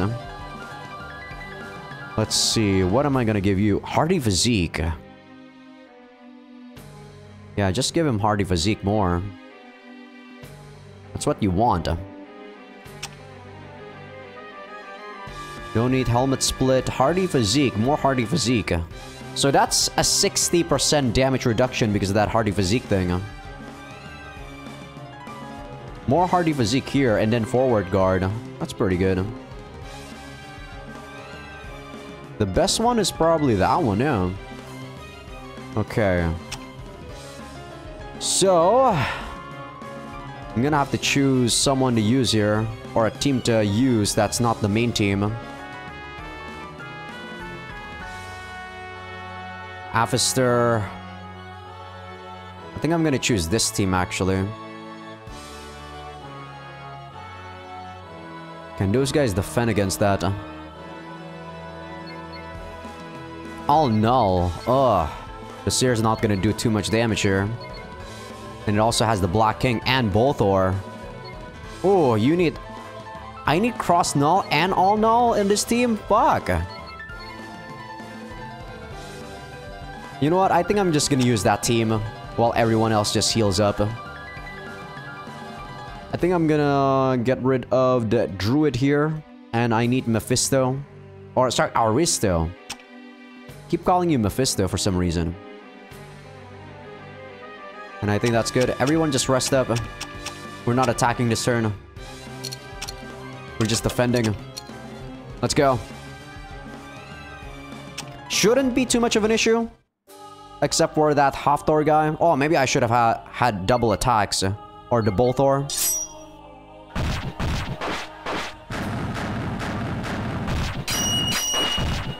Yeah, we're not doing... We're doing pretty good. It's just that we're not, like, doing damage to that Bolthor guy. Is what I dislike. I think he should die, though. I think this turn he's dead. We're doing a lot more damage for unknown reason. I don't know why. Before we weren't doing that much to him. I guess the defenders were not as good this time around. Alright. I think we're about done here. Don't you guys think so?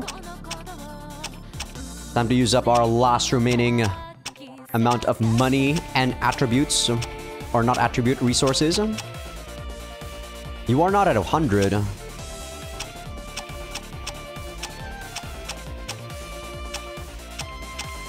Darn you people, why can't you be at 100? Okay, Jason is at 100. So I'm gonna go fire Jason. I'm gonna give you Mach. Since that is just so good. If people can get this, they will always get this, I think. That is just way too good. Now preferably you have Helmet Split. Let's see if I can give you Helmet Split. That's Helmet Split. Wow, wow. This combo is actually really amazing. Might as well actually name you Jason again. Because I still remember. Okay. You're already good. Sadly, I did not make use of Spartan and DD Shack in this playthrough too much. I did at the beginning, as you can see, they're still at 100. But these guys sadly got overshadowed by a lot of other units. Man, I remember when freaking Spartan was like guarding with his life though. And DD Shack was actually doing work. But your low speed is just not doing work anymore. Spartan maybe might still be pretty good because he does have a built-in 25% hardy physique. But I guess we'll have to see later on, Spartan. Right now, sadly, my slot is full. Okay, anyone else at 100? This girl. Boost human, boost squad. I guess she's decent. But I don't know. And I'm not feeling it against this Seer. You're not happy. You're already good. I can't believe I gave you Treasure Hunt. You should be getting like added attack or some shit. Man, this music is very nice. I know I kept repeating that, but damn is it nice. Okay, no one else is actually doing good, so... Let me just give these guys their items, and we should be fine to go. Curse attack, critical boost. I'm gonna give you helmet split rather than anything else. And then for this, critical boost, lethal critical, that's pretty good. Maybe I should give you more lethal critical. Or sorry, critical boost. Yeah, you know what? Critical boost instead. And then who else did I make? Was it only Jason? Yeah, I guess it's only Jason this turn. Regret, you're not gonna go this turn. Aristo. Alright guys, who's coming with me? I need to increase people's loyalty. So the Earth Dragon is almost at 100, but... probably gonna use the Holy Knight. You're already at 100. Who's close at 100 so that I can use them? Or I can... change their units. Or I don't know what I'm supposed to say here. But you guys understand what I'm trying to say, right? So that I can remake them with 100 Triumph. There we go. Why is that so hard to say? You're at 88. Kind of weak, so... probably gonna have to heal up the Seer here. 2 more turns, and I think we are gonna get the ending. Oh, my internet is not dead yet. That's pretty good to know. Oh my god, that does a lot. Wow! What happened? What am I gonna attack? Jeez, thank you, Seer. The Seer, her only problem is, I guess, against these guys anyway, is that she's slow. But when she does attack, they can't do anything. I should probably try to boost up her speed if I could. I think I already gave her her best equipment though. At least the best in slot that I could give her. Yeah, this gives 25 speed, which is the most out of all of the equipment she can use. This gives her better, but she already has Slayer defense. Oh, this one is better. 25 speed again. But that is expensive. But I could use it, since I can use the money now. Yeah, the reason why I'm using all my money right now is because we are gonna be using all the money and getting back 500 resources back again. On the new game, I mean. You're happy. So I guess I can fire you, but I'm not gonna make you. You're happy too. I should maybe try to make some units here. Oh man, I remember when you're still very good. I forgot who you are though. Was it Diz? Yeah, I think this was Diz. But damn, the low speed demons, they just aren't that good. Because they're too low speed. Cross attack, helmet split, dark field, boost demon, sap defense. Added attack, double hit, low speed. Slayer defense. I think Slayer defense is just needed on everyone, man, but I don't know. He does have dark field, so maybe I should expand more of his field stuff.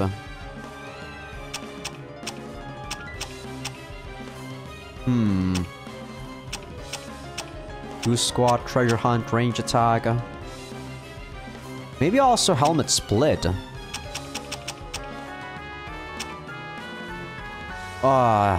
That really nukes his speed. I really don't want nuking the speed.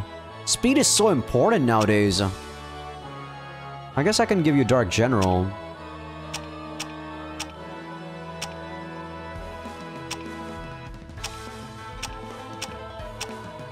Yeah, added attack is good, but I think I'm just gonna give you Curse Cure.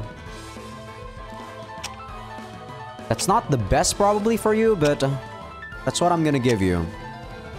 She's already 100 here, so I can also fire her.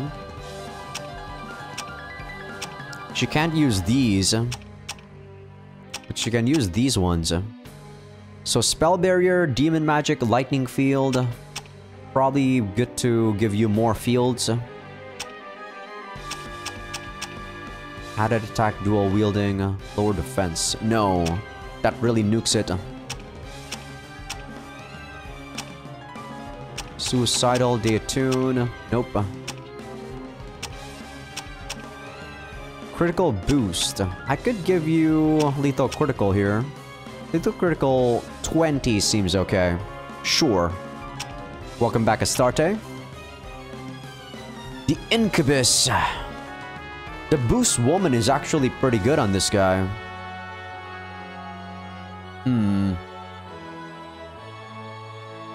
And his speed is actually not bad at all.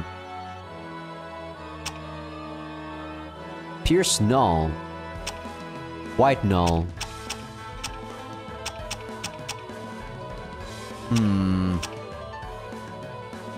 Do I make this guy again? I think I will. The Incubus is actually not bad. And I can actually give him these. Awesome. So you're gonna get Ma. And also Cleaving. Awesome, yeah. Now you get very devastating, my friend. You're not happy. Damn you people. Why can't you be happy? Okay, the Dullahan is happy. I can give the Dullahan something. Probably, like I said, Hardy Physique. Yeah, these... I think this one gives Hardy Physique, right? Or was it this one? There we go. That one. And then Slayer Defense. I think Slayer Defense was this one. There we go. Boom. You're not happy. You're happy. But I don't know if I want you. You do have Helmet Split, but that's all you got. 60% parry is pretty good too, though. This girl is pretty good. She has added attack too, and I will give her added attack again. Against males, this girl is devastating. Yeah, I'm guessing at this point, what I'm gonna be using is just this for most of my units. Because this is just so good. It boosts your speed. It gives you added attack. It's just so good. Let's see. No one's happy there.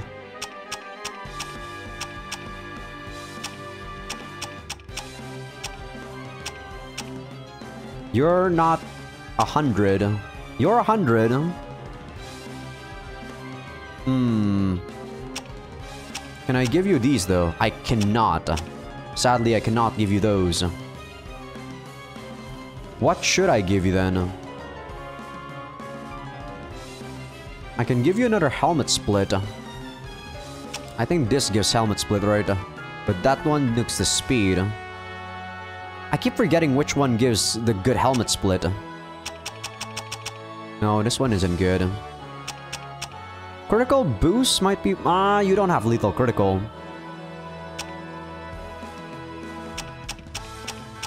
Yeah, maybe I'm gonna... Ooh, that lowers your defense a tiny bit. I don't like that. Critical boost 20 and no negative stats. I think that's fine. What about lethal critical? Who gives lethal critical here? Can also give you dark field, I suppose, since you already have poison field. You know what? Sure. Oh. You guys realize the music changed, right? That's because I make 5 units.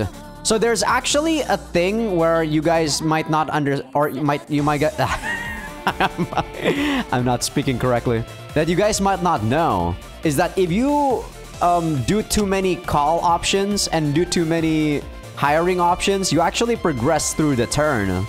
I think you actually can only do 5 cumulatively. So either 5 call options here or make 5 units. That's annoying though. That actually progresses the turn. So the ones that were happy were actually not happy anymore now. Annoying. Oh, now that you're happy though. Okay, I can make you. You can't use these. You can't use this too. So what am I gonna use you? I need to buff up this guy's speed, that's for sure though. If I can just make you... Ooh, that's a good buff in speed. Yeah, that's a good buff in speed. That's really good. If I can buff it even more, that would be really nice. 154 Ice Blast. And it doesn't nuke his other stats. So you are getting this. Ultima Cannon is gonna be fucking amazing. You are also happy. Awesome. And I can... Oh, you don't really need those. But I'm gonna fire you. You need Slayer Defense. And Hardy Physique. There we go. You're happy, but I don't know if I want to make you Horseback Musketeer. Critical boost, range attack, added attack. You're happy, but you're not at 100.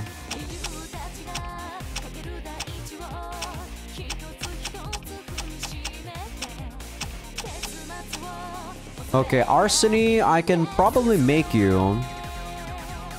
Man, this is probably gonna be the longest. This is gonna be like the longest turn ever. I'm basically like just withholding, trying to finish off the last boss right now. Sorry for that, guys. So for Nadia here, I just need to give her a lot of... What's the word? I need to give her more... Group heal. Yeah, group heal is pretty good there. Group heal 6, that's fine. What can I give you with this? Spell barrier is also pretty good. You know what? Sure. Wow, this gives you Hardy Physique 25. That's pretty nice. But yeah, welcome back, Nadia. Boom. Now, Arsony. Flank attack 6, added attack 1. I don't even need to think about this one. I already know what I'm gonna use on you. These two for sure. Just boom boom. Helmet split. Ma. That's it. Welcome back, Arsony. There you go. You're already remade, but not actually that good. Don't need to remake you. None of these guys are 100.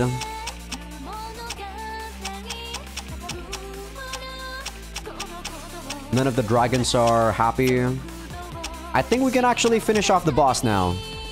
After I heal up everyone. And actually put in their equipment. So I want to give you lethal... Stun attack 2. Maybe more critical for you. Yeah, more crits. As for armor, prefer... Oh, this one is probably best for you because you got parry. But, doesn't mean you can't get this one. Who else? This guy. Also this girl. Ceiling attack, poison field. Critical boost. That's probably better for you. As for items, lethal, critical, flank attack. More critical would be nice. Critical boost. That one. You're already equipped. You're already equipped. You, my boy, will be getting ceiling attack, poison field. Lethal, critical. Sure. I guess I don't mind giving you that. Helmet split, slay woman. Yes, you're gonna destroy every girl you meet. For you, Nadia, I'm gonna give you... Preferably, yes, more just group heal. Ambush squad, dark field, or group heal. This is best for you because of hardy physique, but I don't have a lot of materials on that. So I'll just give you something much cheaper. Nothing is actually good on this guy. Hardy physique. Yeah, just get that. Claws. Your defense only. Evade parry. Helmet split parry. This gives treasure hunt, but I don't really need it. Hardy physique. More counter amp is also nice. This one is probably the best one. I have a lot of materials for this one, so I can actually remake that quite a lot, or quite often. Your attack... Just stack more helmet crit on you, or helmet split. Pierce null, hardy physique. Pierce null, huh? That's actually really good. But I don't know if I want to give it to that guy. Specifically, I guess we'll see.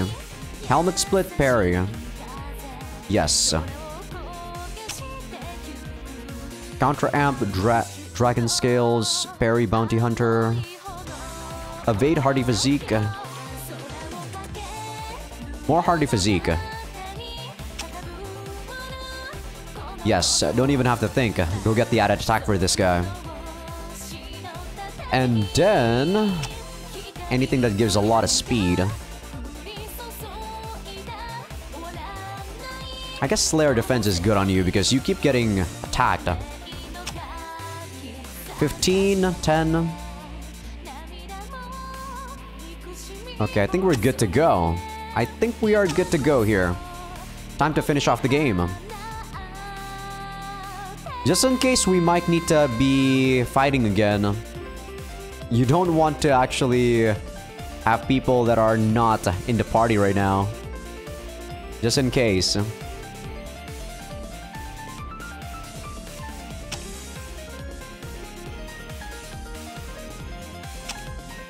Let's see, who's strong? I can probably try to heal up everyone here. Whole army. Since I have the money. Because as I said, I'm gonna be... booming these guys. Or not these guys, but my resources. Damn, that took like 250,000. But that's fine. Let's finish this. Wait, I think I did all that. Oh my god, I think I did all that. And I think I have to redo all that since I need to actually get the like choice for Meet the Three Sisters for the last one to carry over to the next game. Fuck! It is what it is. Alright, let's do this.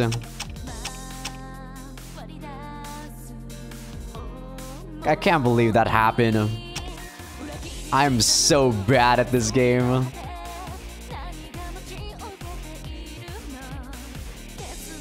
I'm so bad at this game. Fuck. Nadia, come here. And I think this was supposed to be a regret. Sure, I think we get to go. Ah, I can't believe that happened though. I am so bad at games. I'm gonna have to redo all of that. Well, at least it's something that I can do like off camera. Man, this is a really beefy team.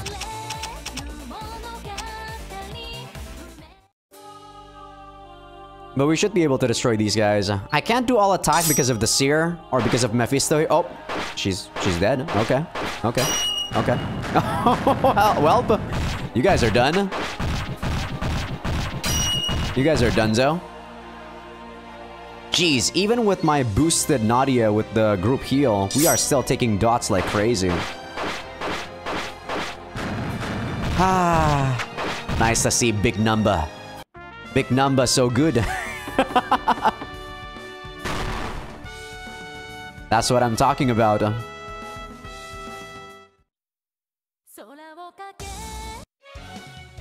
Let's finish this, boys. The final struggle was underway. Loki's assault force followed their pre-prepared plan and passed through the last defense line, setting foot in the palace of Utgard's deepest room. Now that they have made it this far, the enemies resisted with absolute fervor. The troop of monsters attacked like mad, but Loki's army used their dark and divine gear indiscriminately to wipe them out.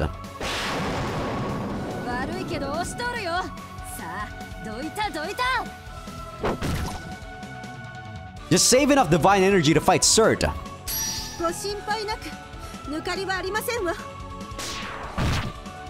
Thor scared off the enemies with Mjolnir, while Freya accurately shot them with Brisingamen.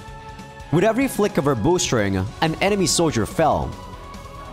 Thor had explosive power, whereas Freya excelled at precision strikes. Their unique advantages made for an impressive combination.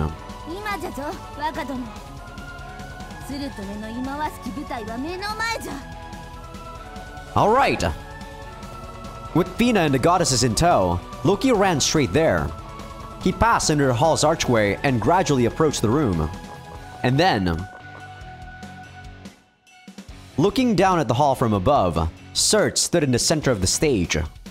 The sight of her alone made Loki's mind race.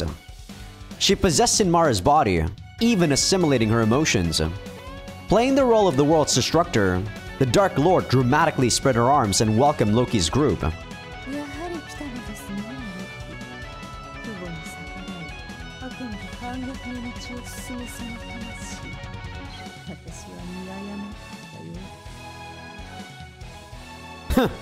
I won't act according to your script. I'm sure you don't care for that, Surt. That made it all the more worth coming. Loki talked himself up and ran down the hall to the stage. The rest followed behind him.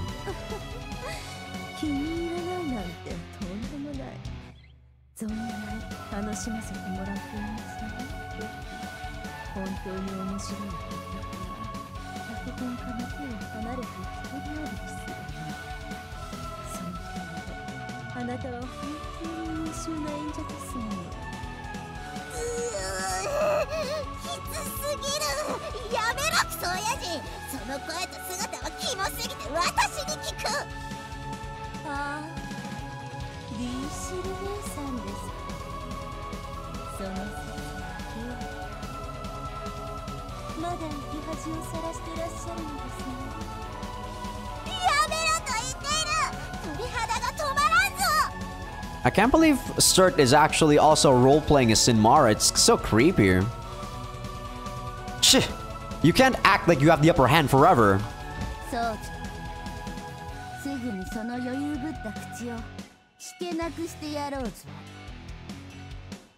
The actors assembled on the stage. On Loki's side were Odin and the other goddesses. On the other side, Surt was alone. But she remained perfectly composed, an elegant smile on her face. Beyond Surt, they could see the stand that held the heart of Yggdrasil. Loki confirmed the key's presence, then immediately returned his gaze to Surt. Of course, Surt wouldn't readily return the treasure. It was literally the key to moving Utgard, so protecting it would have to be her priority. Loki glanced at Turka. She was the fastest among them, while everyone else distracted Surt. If she could steal back the heart of Yggdrasil,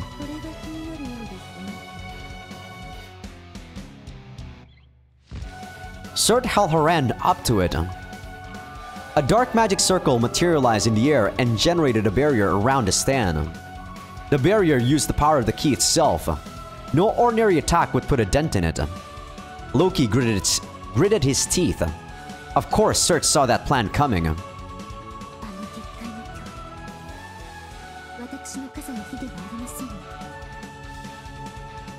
Fighting Surt and destroying the barrier at the same time would be a Herculean task, I suppose.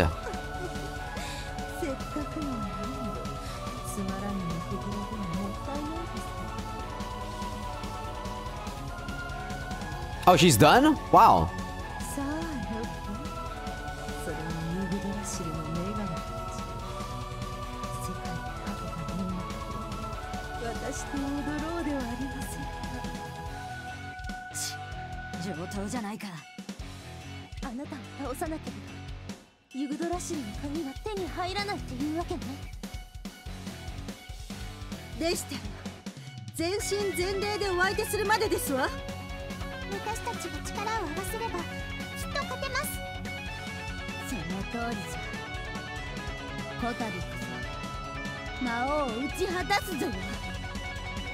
The goddesses readied their divine gear. Showered in their bloodlust, Surt's mouth curved into a crescent smile.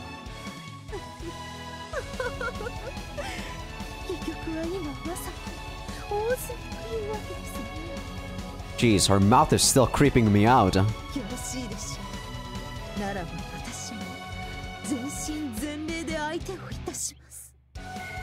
At Surt's sides, new magic circles appeared. They were familiar summoning circles, the ones that called upon the creatures who so anguished Loki's army during the battles in the capital, the Muspel Troopers. Charged with protecting the stage, 2 fire giants were summoned. Compared to all those they've fought thus far, these seem to contain far denser energy.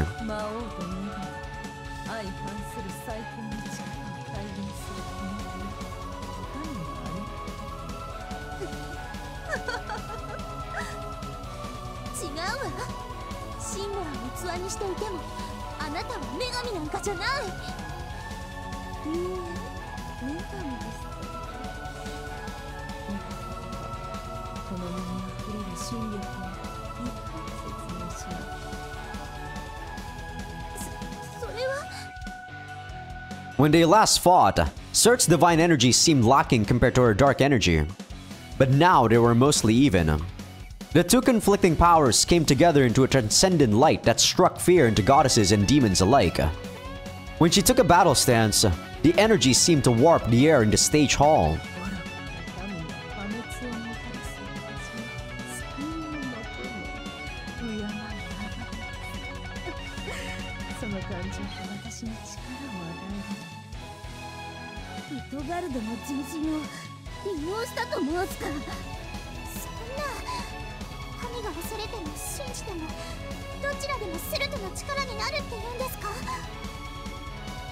That threat seemed clear enough for the goddesses to sense it.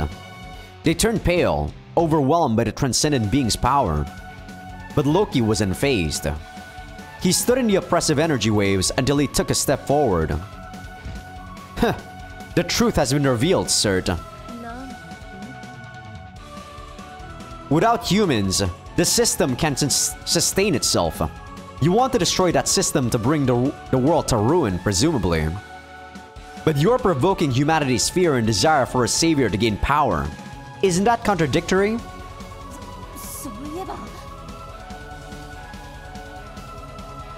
Surt, you're afraid, aren't you? You think you need their support to win.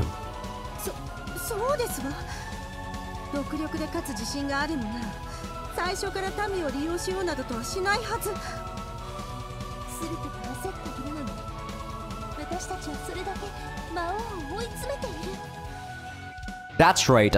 She has nowhere to run. I finally found the Dark Lord's limits. Encouraged by Loki, the goddesses regained their morale. As it turned out, they had nowhere to run either, but their conditions hadn't changed from the many violent battles they fought through thus far. They saw no reason to be afraid.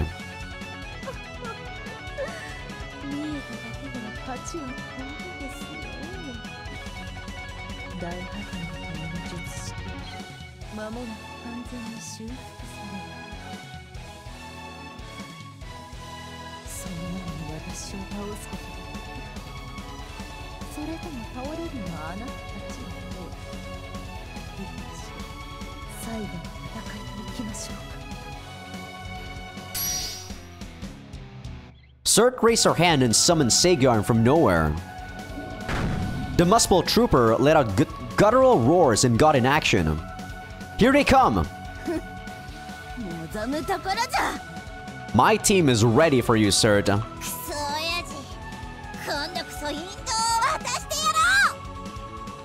This battle would decide everything. I'm actually gonna save just in case I actually die. Because if you die, you have to look at the whole cutscene again. Loki looked at all the goddesses, then charged Varnart with his own energy.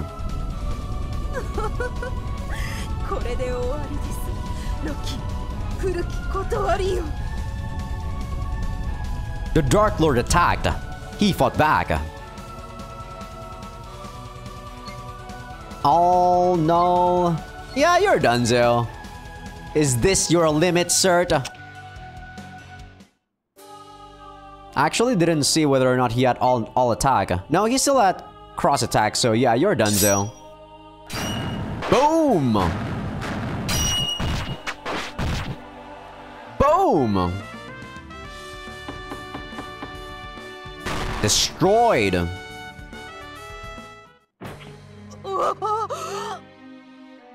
Cert shuddered. She had the supreme Muspel troopers and transcendent energy. But even with all the tools at her disposal, Loki and the goddesses wouldn't quite go down.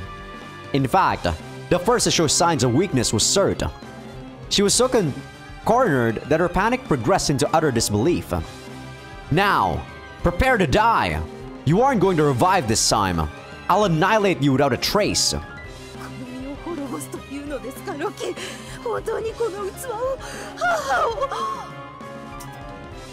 You've taunted me with that one too many times. If you want to beg for your life, then try me. Cert tried to change Loki's mind, but it only fueled his anger. Varnart used condensed energy to brilliantly glow. Damn, this is so fucking anime. The divine gear of the goddesses were fired up to vanquish the Dark Lord. All their divine energy combined with Loki's dark energy to surpass the transcendent sword.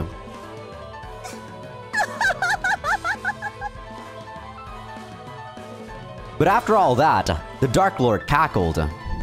The stage hall tremored, distinct from the shockwaves of the battle. The structure emitted a dull sound as a product of being activated. Loki realized what that meant and gasped. It can't be! The magic circle is complete?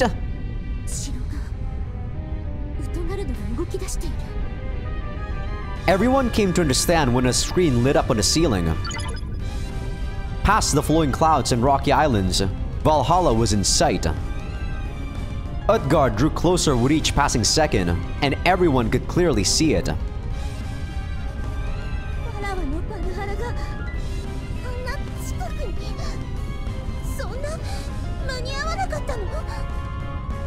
It's not over! Loki acted swiftly.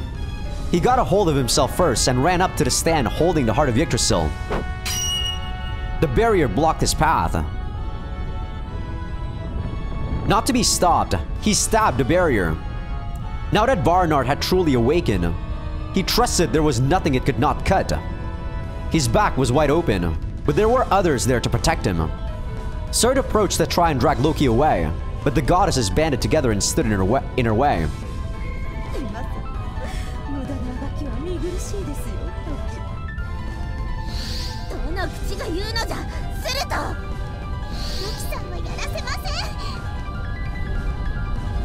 Cert mustered up her remaining power and closed in. Each flash of Saegyeon's pitch-black light stripped away another layer of the goddess's defenses.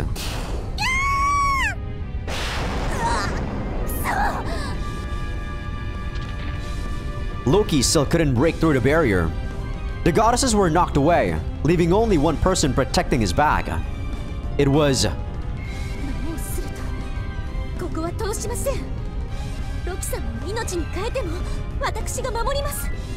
Yeah, I don't know why like the main heroine in this game is actually Fina.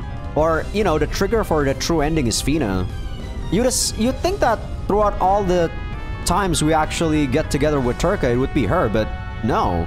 For some weird reason, it is Fina. So I am curious about what the hell the true ending entails. Fina opened her umbrella and showed her conviction. But no matter how ironclad her umbrella's defenses were, standing against Saegyeon by herself was far too reckless. Surt came ever closer, but Fina told herself not to cower. Standing her ground took everything she had. There were no more goddesses, only a simple monster standing in her way. Surt regained her composure.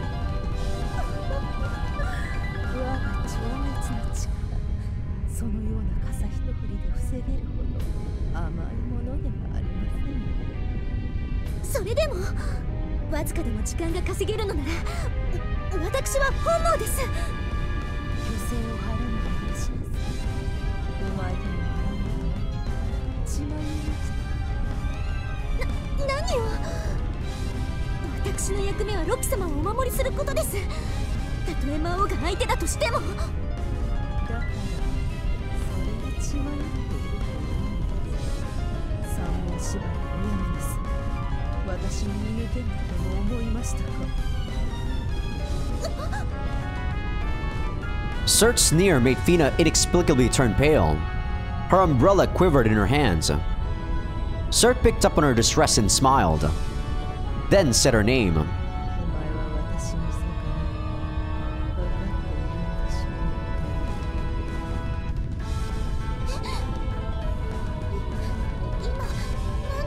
Wait, what? I guess Fina died? Oh my god, is that why this is... Okay, is that actually why Fina needed the last affection point for her to actually survive or something? Holy shit. Okay, I actually did not expect this. Minya. Called by that name, she somberly went silent. Her mouth neither confirmed nor denied it. But that did more than anything to show that Surt was right on the money. Minya looked utterly flustered as she looked up at the Dark Lord.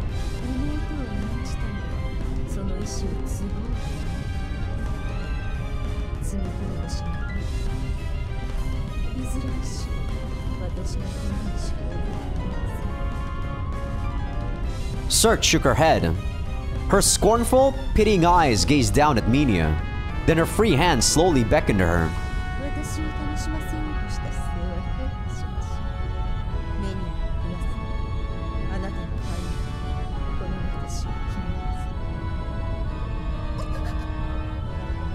Was the outstretched hand an act of mercy, or an invitation to turn traitor? She had to become Fina to even be with Loki. Deep in turmoil, Minya questioned herself.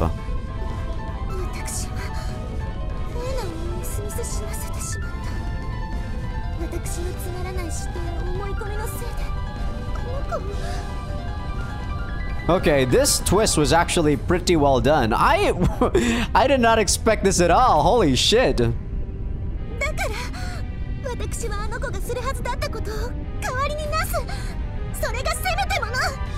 Because like I said, I was doing the prologue or the chapter 7 for the conquest route, and I think both of them were actually okay. Man, now that's...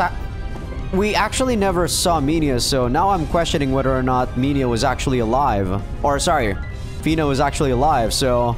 I might actually have gotten, you know, like... befuddled in that route too.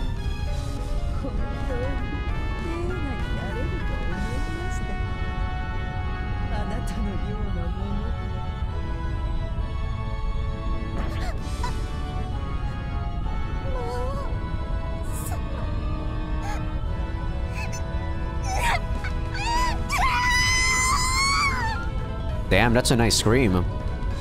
Minya disheveled her hair and shrieked. Her very soul viewed Surt with fear, corroding her determination. Minya felt herself submitting to the Dark Lord. Madness was her only escape.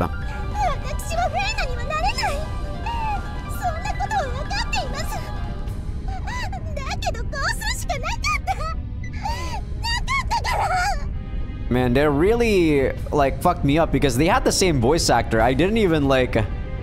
I wasn't even skeptical of the fact that this could have been Minya, like, at all. The thought didn't cross my mind at all.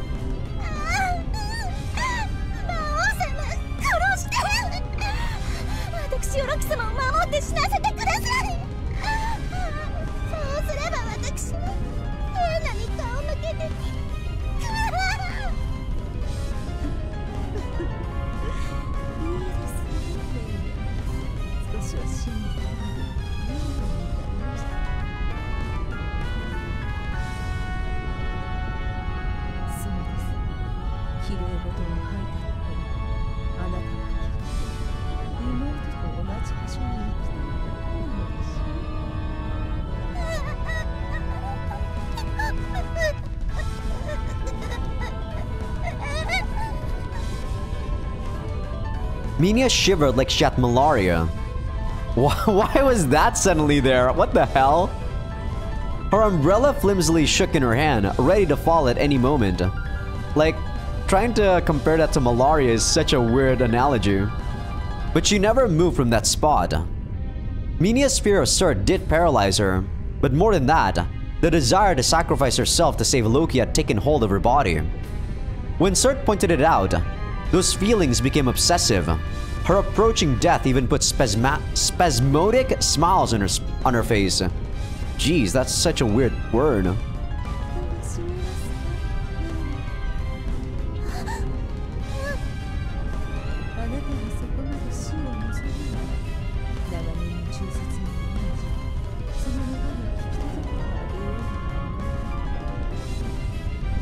Azaikyousuke gathered transcendent energy. Minya didn't know what to do, so she just stood there stupefied. None of the goddesses could approach either. The energy waves were so unfathomable that nothing could obstruct them. Minya could literally be sent to her grave by the dark light. Even taking the umbrella's barrier into account, Loki would also be taken with her easily enough.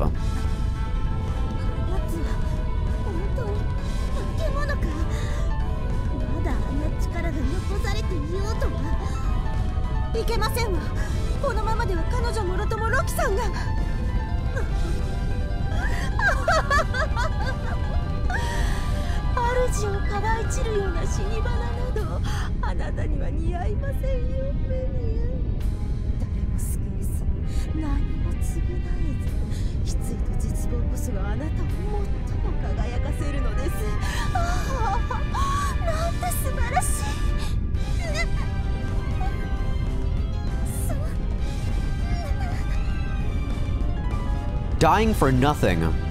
Those words echoed in Minya's subconscious. She didn't want to die this way. If she could just help Loki, then even if the world met its demise, then at least she thought she could help. She could help her hellbound sister. What? She thought her hellbound sister would forgive her. Man, super big typo there. But Surt saw into the depths of her heart and plunged her into the abyss in the cruelest of ways. Dying with Loki wouldn't make it up to Fina. Minya couldn't accept this.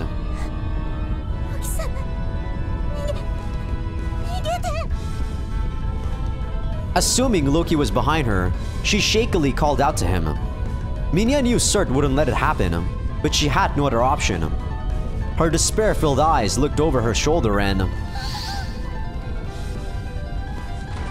she saw Loki pass by her. He stood in front of her umbrella as if to protect her himself, prepared to take Azaikyousuke's attack head-on. Not only Minya, but everyone was taken aback.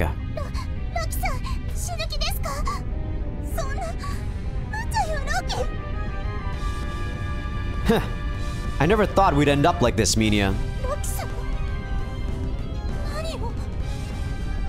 Minya couldn't comprehend Loki's actions.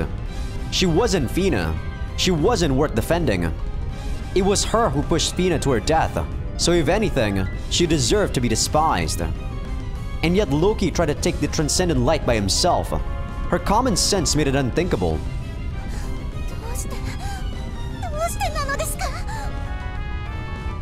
Fool! Did you think I didn't notice? I actually did not, Loki, so... yeah, I did not. Even Surt saw through you, let alone me. I had a hunch. How many years do you think I spent with Fina?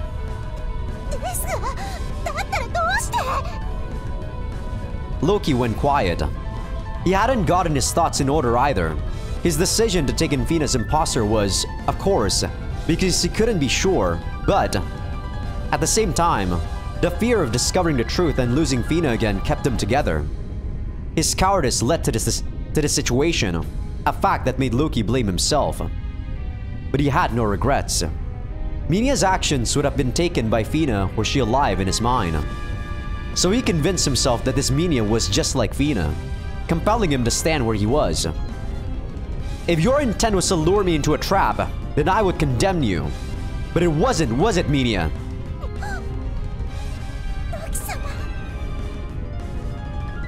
Now you're mine. Just as I would protect Fina, I will protect you. Loki charged Varnard with energy. Surt watched to see what Loki would do until she confirmed he was serious and brandished the nearly active Transcendent Sword.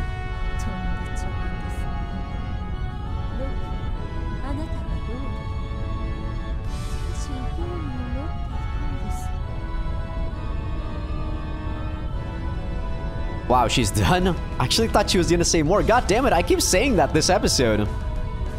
Don't worry, Surt. Yeah, Sinmara, whatever. You're probably gonna die to some, you know, power of friendship bullshit. This is a shonen anime now.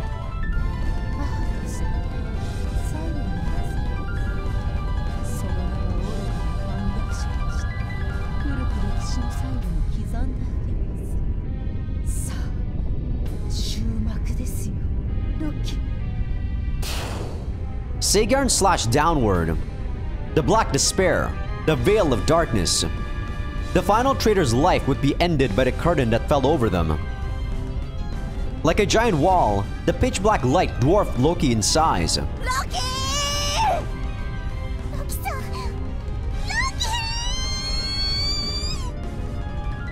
The goddess's shouts only barely rang in his ears, but the flood of light and darkness melted the noise away.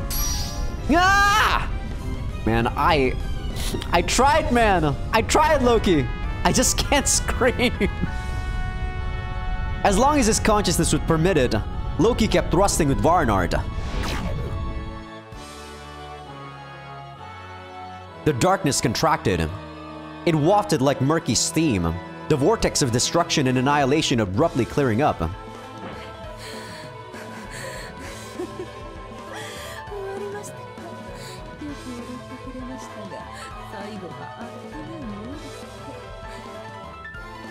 Even the Dark Lord was out of breath. She had expended all that energy, but victoriously smiled. The goddesses fought as a team because Loki was there, according to Surt's analysis. If she just got rid of him, his remaining forces could be dealt with. Such was Surt's optimistic prediction. The Dark Lord got her breathing in order and stared where Loki's group would have been. The light and darkness faded, and in its place stood... Is it time for power of friendship? Blinding light flew into her eyes. It took the shape of Varnard's silhouette. The condensed light and darkness did not disappear upon carrying out its duty, but obeyed the dark gear and flowed within. The halberd was held, of course, by...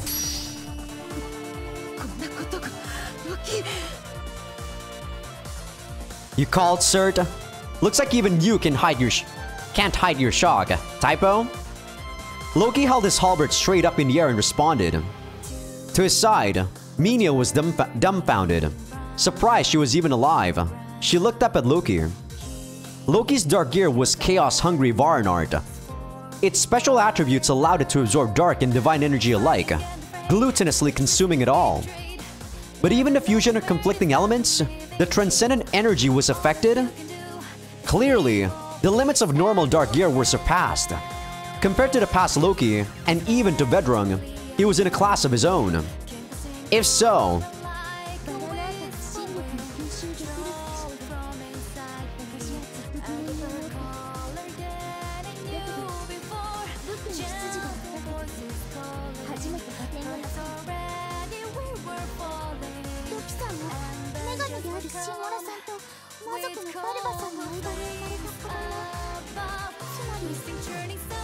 心力と魔力、どちらの素養も潜在的にあったということですね。ということは Sorry about that, Regret. I was talking about this all the time when we were actually fighting Cirque during Chapter 7. Loki was the son and human of... Or, you know, son and... Yeah, son of a human and... Or, sorry, not human. Of a freaking demon and goddess. So, of course, he has both. He's probably like the perfect vessel. 超越の力は心力と魔力が組み合わさった時に生まれる力なんだよな。それってロキにとってはもしかして普通のことなんじゃないか。とまでは言わずとも資格があったのじゃろうな。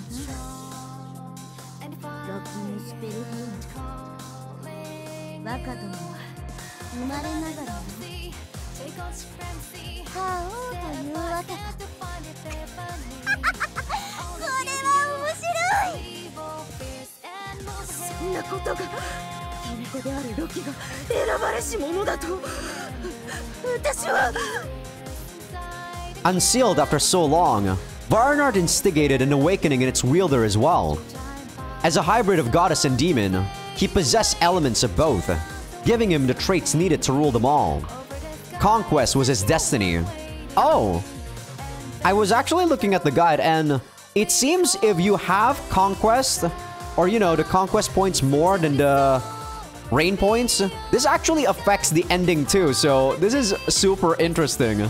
So if your Rain points are actually higher here, this would be probably a different ending too. Oh my god. This game actually has stupidly complicated mechanics, but I feel like they should have split it into, I don't know, like make the split like easier, because making the split at the very end is making it very difficult to get all the endings. And now it was no mere potential, but blooming into actual power. あなたがそうだったのですね、ロキ。この私、スルトの器にふさわしきはロキ。あなたこそが。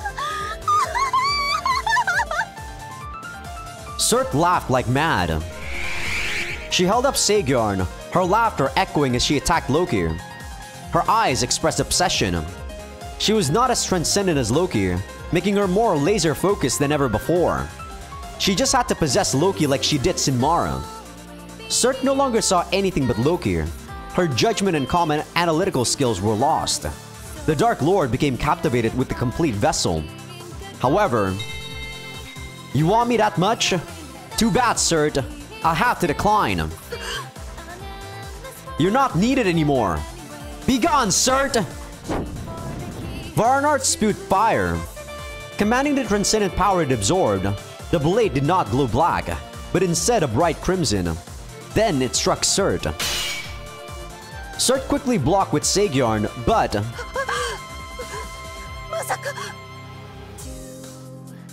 the transcendent sword's blade cracked.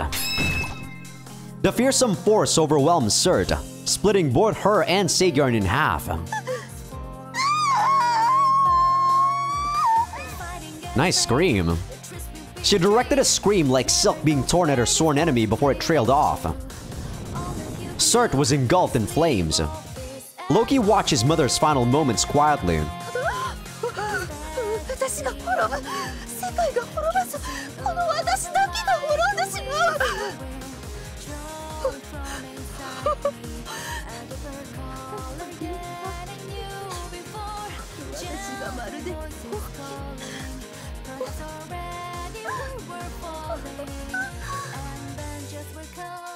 Cirque's burning hand reached toward Loki.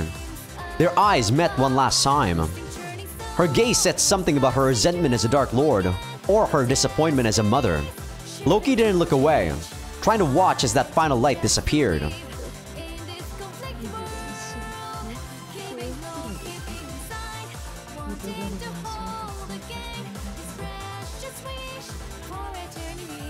Can't we like destroy the like magic circle again?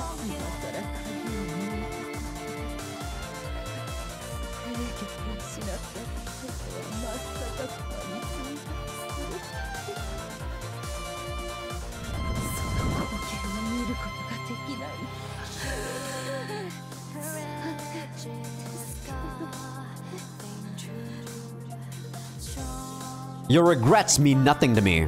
Be gone. Loki turned away. Not long after that, Surt was so consumed by flames that she couldn't be seen. The crimson flames spun like a tornado, and after they died down, Sinmara's body was gone without a trace, utterly incinerated. When Loki held his hand up to the barrier, it put up none of the resistance it did previously, vanishing simply enough. Centered around the key's stand, light faintly flashed as if it acknowledged Loki as its master. The heart of Yggdrasil. I finally made it this far. It's right within arm's reach.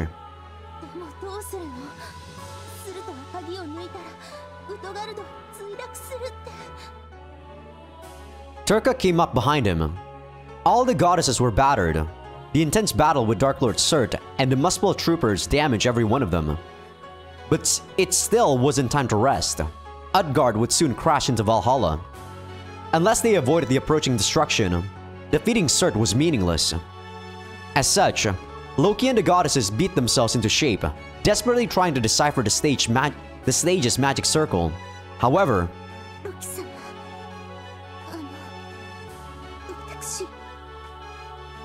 I'm busy. We'll talk later. But when we do, I'd appreciate if you not wear the maid uniform. Loki remembered Minia was there and unoccupied. He threw a few more words at her before looking back at the stand.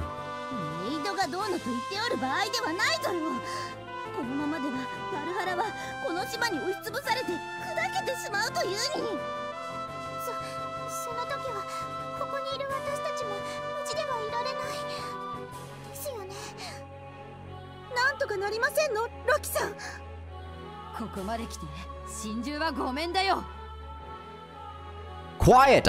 I'm working on it! Loki angrily silenced the panicking goddesses. The time limit was despairingly short. Utgard was controlled by an incomparably complex magic circle. Any method of comprehending it would clearly take too long. His previous approach of destroying the magic circle itself was an option, but without Surt, there was likely nothing to maintain the island's elevation. Removing the key would do the same to the barely stable city. Without the heart of Yggdrasil as a power source, it would undoubtedly fall. What should he do? Loki frantically racked his brains. If only I could prevent a collision. Preventing a collision? That would require... But... Damn it! Is this the only way?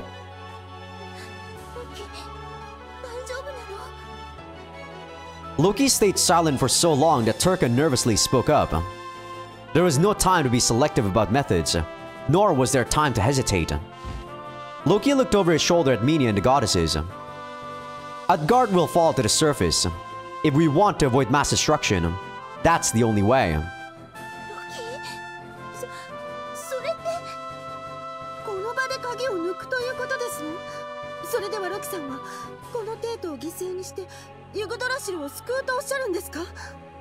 Probably? No, Utgard is my rightful property too.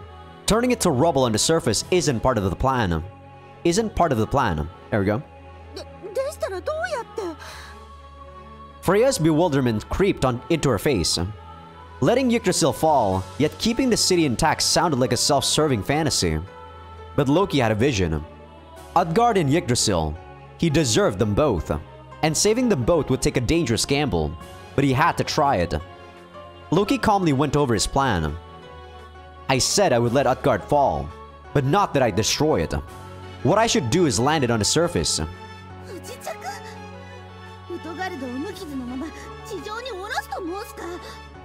How? Are we actually gonna control the, amount of force that Utgard's falling with? There's no time. Part of Valhalla might be hit in the process, but the alternative is that they're both completely destroyed.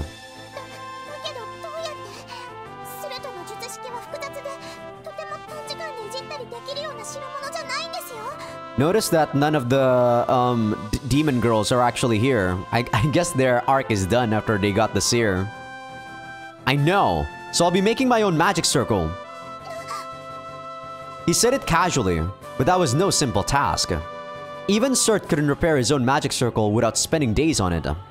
Using what little time they had to create a new one from scratch didn't sound like a sane idea.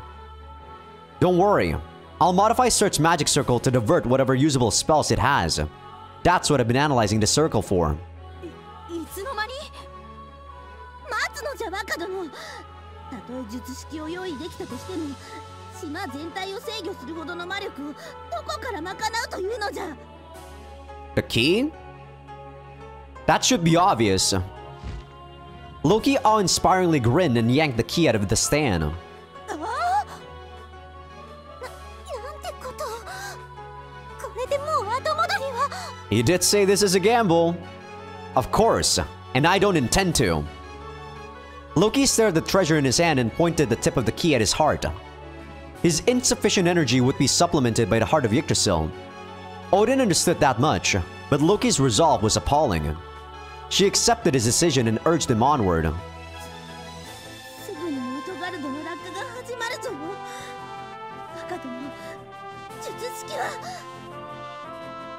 Wait, I'm activating this now. Loki stuck the key in his heart. It was some time since he felt that sensation. His heart and body were enveloped in burning heat, and the depths of his consciousness let loose another form of himself. His vision went white. Yo, brother. We meet again. Ved. During the brief daydream, the two Lokis faced each other. Strength and conquest. Each had reached their own potential in their own branching worlds that now intersected. It would be the last time. Loki saw Vedran grow hazy. What once looked like the greatest strength he could ever hope to achieve, now looked well within his reach. What? He's still gonna borrow my power? Still a wimp, eh, brother? It won't happen again. You're more unruly than I want to put up with. They insulted each other and smiled. Their hands raised nearly simultaneously, coming together. The Lokis mirrored each other. The overflowing light eventually drowned everything out. When he came to, Loki was standing in his original spot. He didn't take the form of Vedran, but did draw upon his power, promptly drawing a magic circle and filling it with energy. A red glow in the air took the shape of a pattern. Loki used that magic circle to bypass the one on the stage, immediately creating a program for how Utgard would fall. Normally, it would flip upside down and plummet, but Loki gave it some limited buoyancy to slow its fall and reduce the damage. Vedran's supreme energy combined with Loki's brilliant calculative skills made it possible. Any bugs in the falling speed calculations are fixed. Recalculating Utgard's gravity.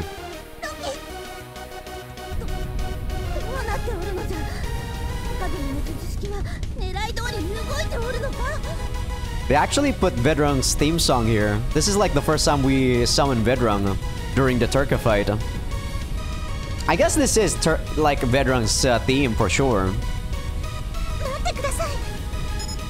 Minia turned the auditorium's monitors on one by one. On top of the main screen, they could view Utgard through other screens at any angle and check the situation. The capital was, indeed, falling. Some of Valhalla's mountains and boulders were shaved off as its altitude dropped every moment. The phenomenon gave everyone in the auditorium a sense like their guts were floating.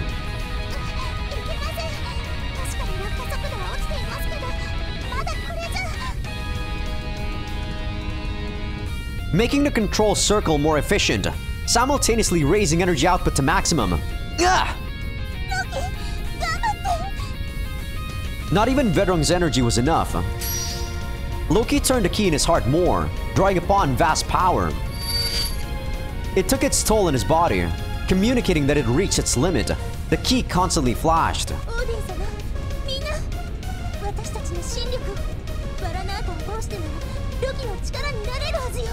Damn you, power of friendship!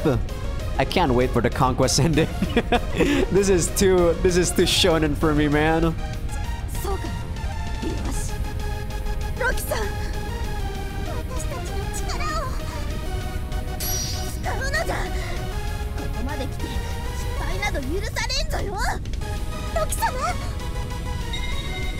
I'm not ready for that, god damn it! Ah!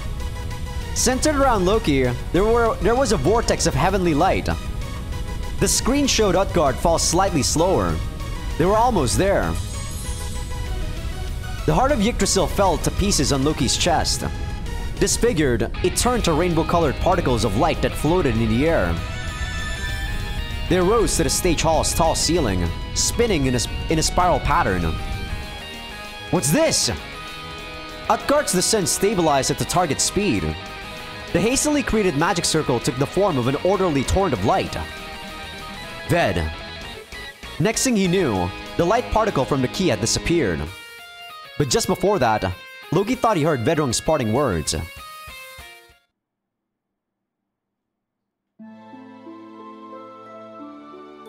Did I get something here? Ah, that's fine.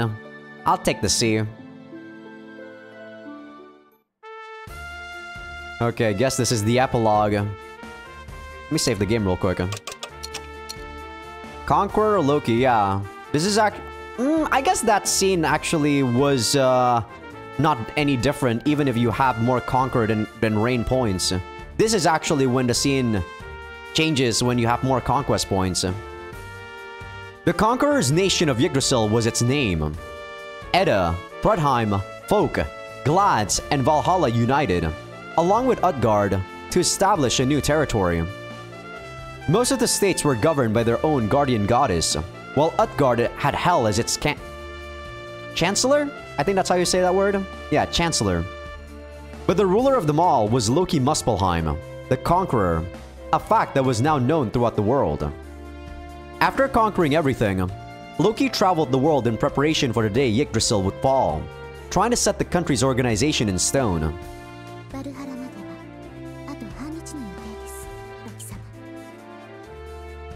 I see. Loki sat back in his chair and responded. Now dressing like herself again, Minya was officially welcomed as Loki's aide. How the fuck did they change hairs though? Did she cut it and now it grew back? Come on! They were clearly trying to make you, like, not think that that was Minya for sure. They didn't even give me any sort of hints that it could have been Minya. Minya swore loyalty to the Conqueror and took on all the duties of an aide, leaving her as busy as Loki.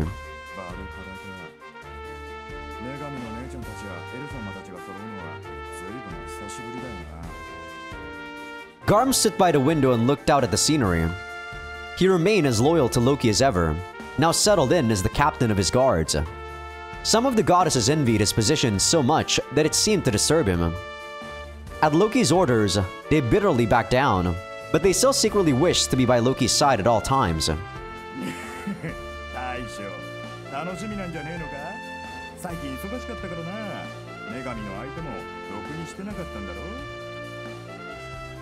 This visit isn't about fun, Garm.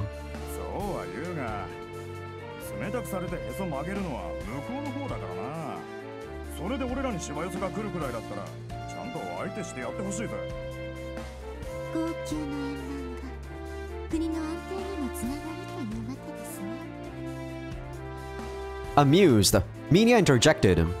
Loki shook his head. It wasn't that Loki lacked the virility. What's a virility? But solidifying the organization structure of the newly established country forced him to spread his beloved goddesses throughout the nation. He knew how they felt, but all the sarcasm and demands directed at him had to be frustrating. Not much longer now, until the day the surface and the demon realm are in my grasp. I have to endure. You think I want to keep my goddesses away from me?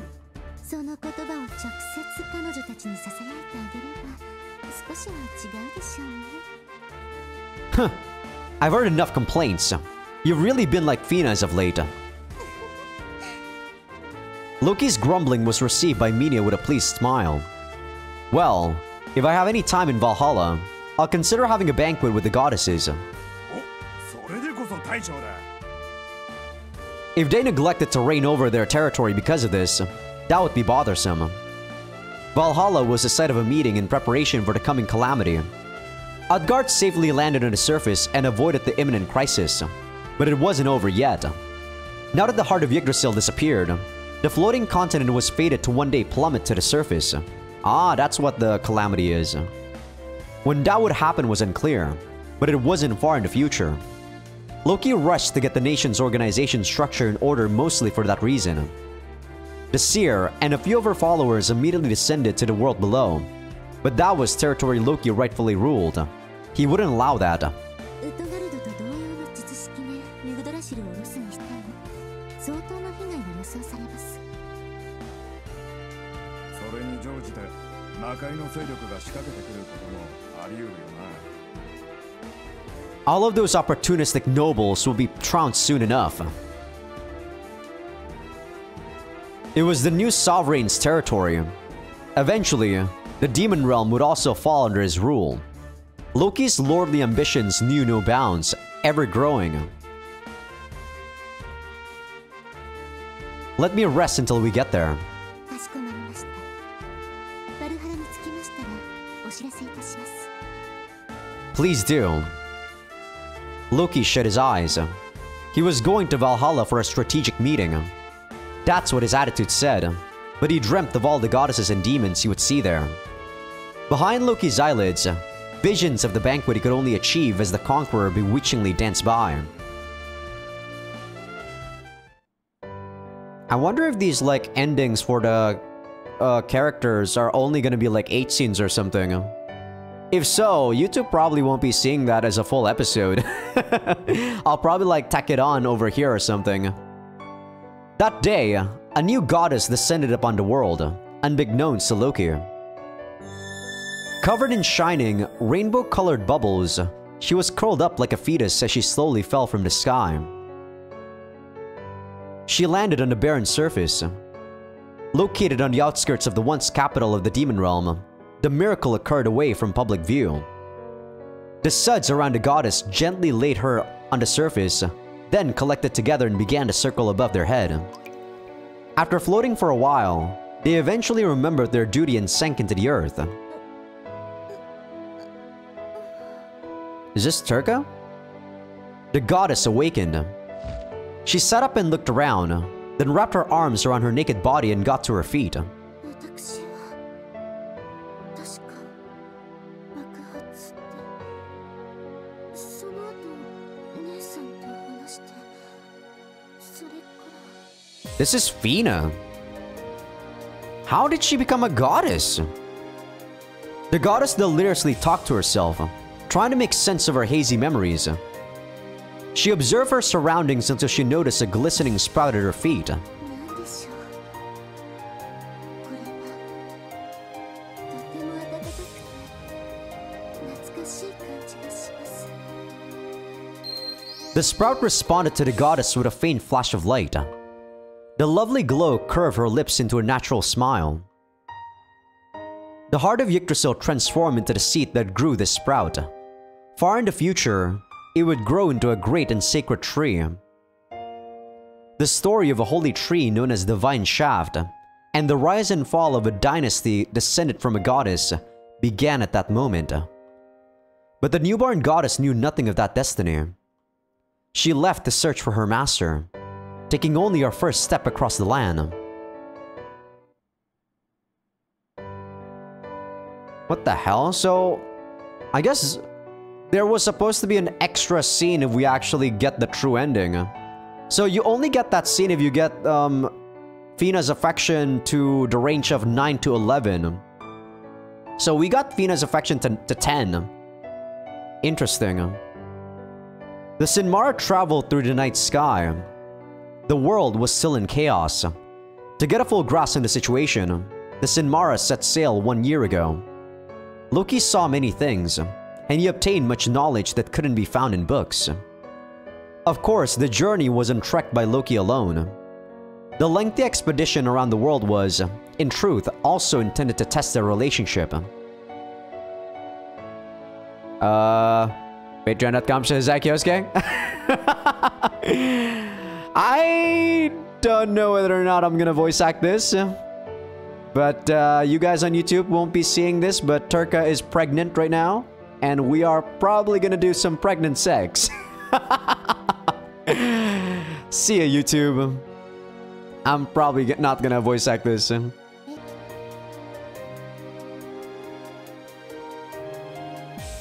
Alright. Seems we're done. Sorry about that. I actually forgot like what button to actually press to cancel the auto function. So, Loki Riley smiled and suddenly gulped down the milk left in his mouth. Yeah, you guys can infer what the hell happened for people on YouTube. Their journey would continue for a while longer.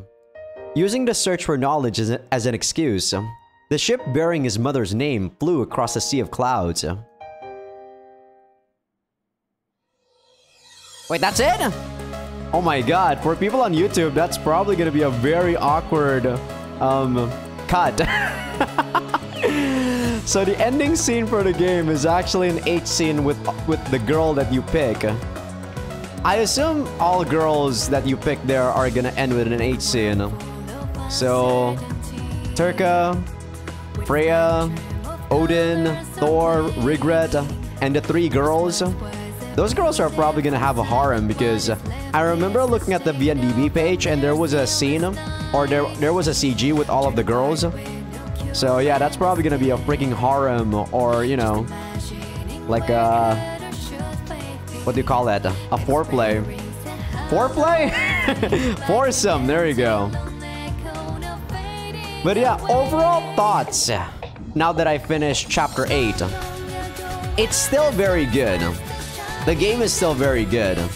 The only issue I had with the game was only that non-optional part with the Seer where there were mandatory 8 scenes consecutively.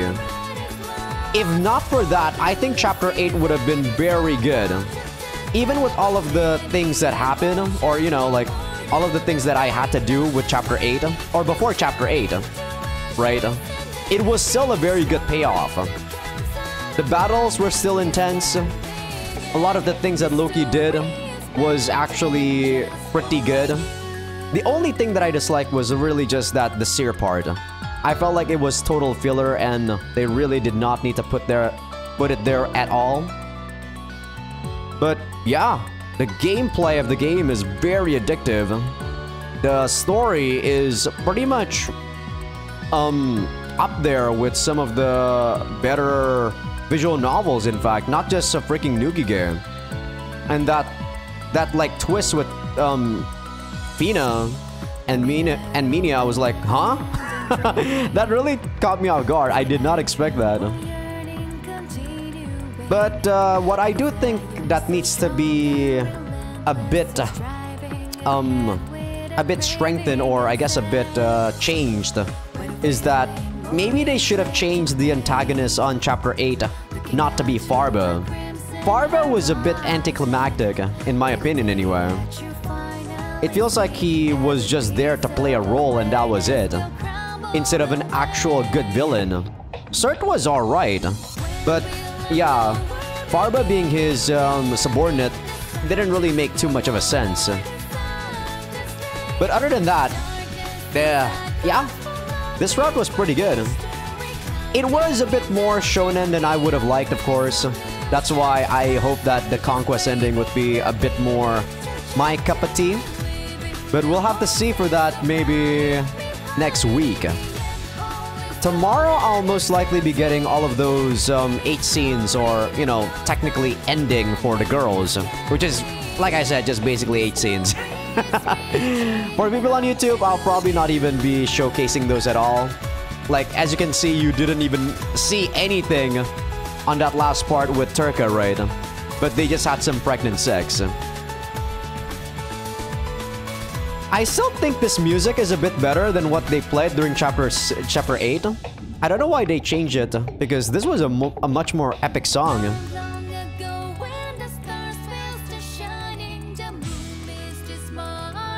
And now I don't have anything else to say, so I'm just gonna be quiet while I listen to this music. We still see the same, like, ending credits though, so all these girls that I did not know when we got the neutral ending or normal ending, now I know. And I know how to change them into their, like, alternative outfit too.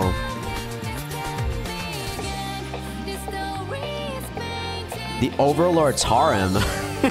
Whatever.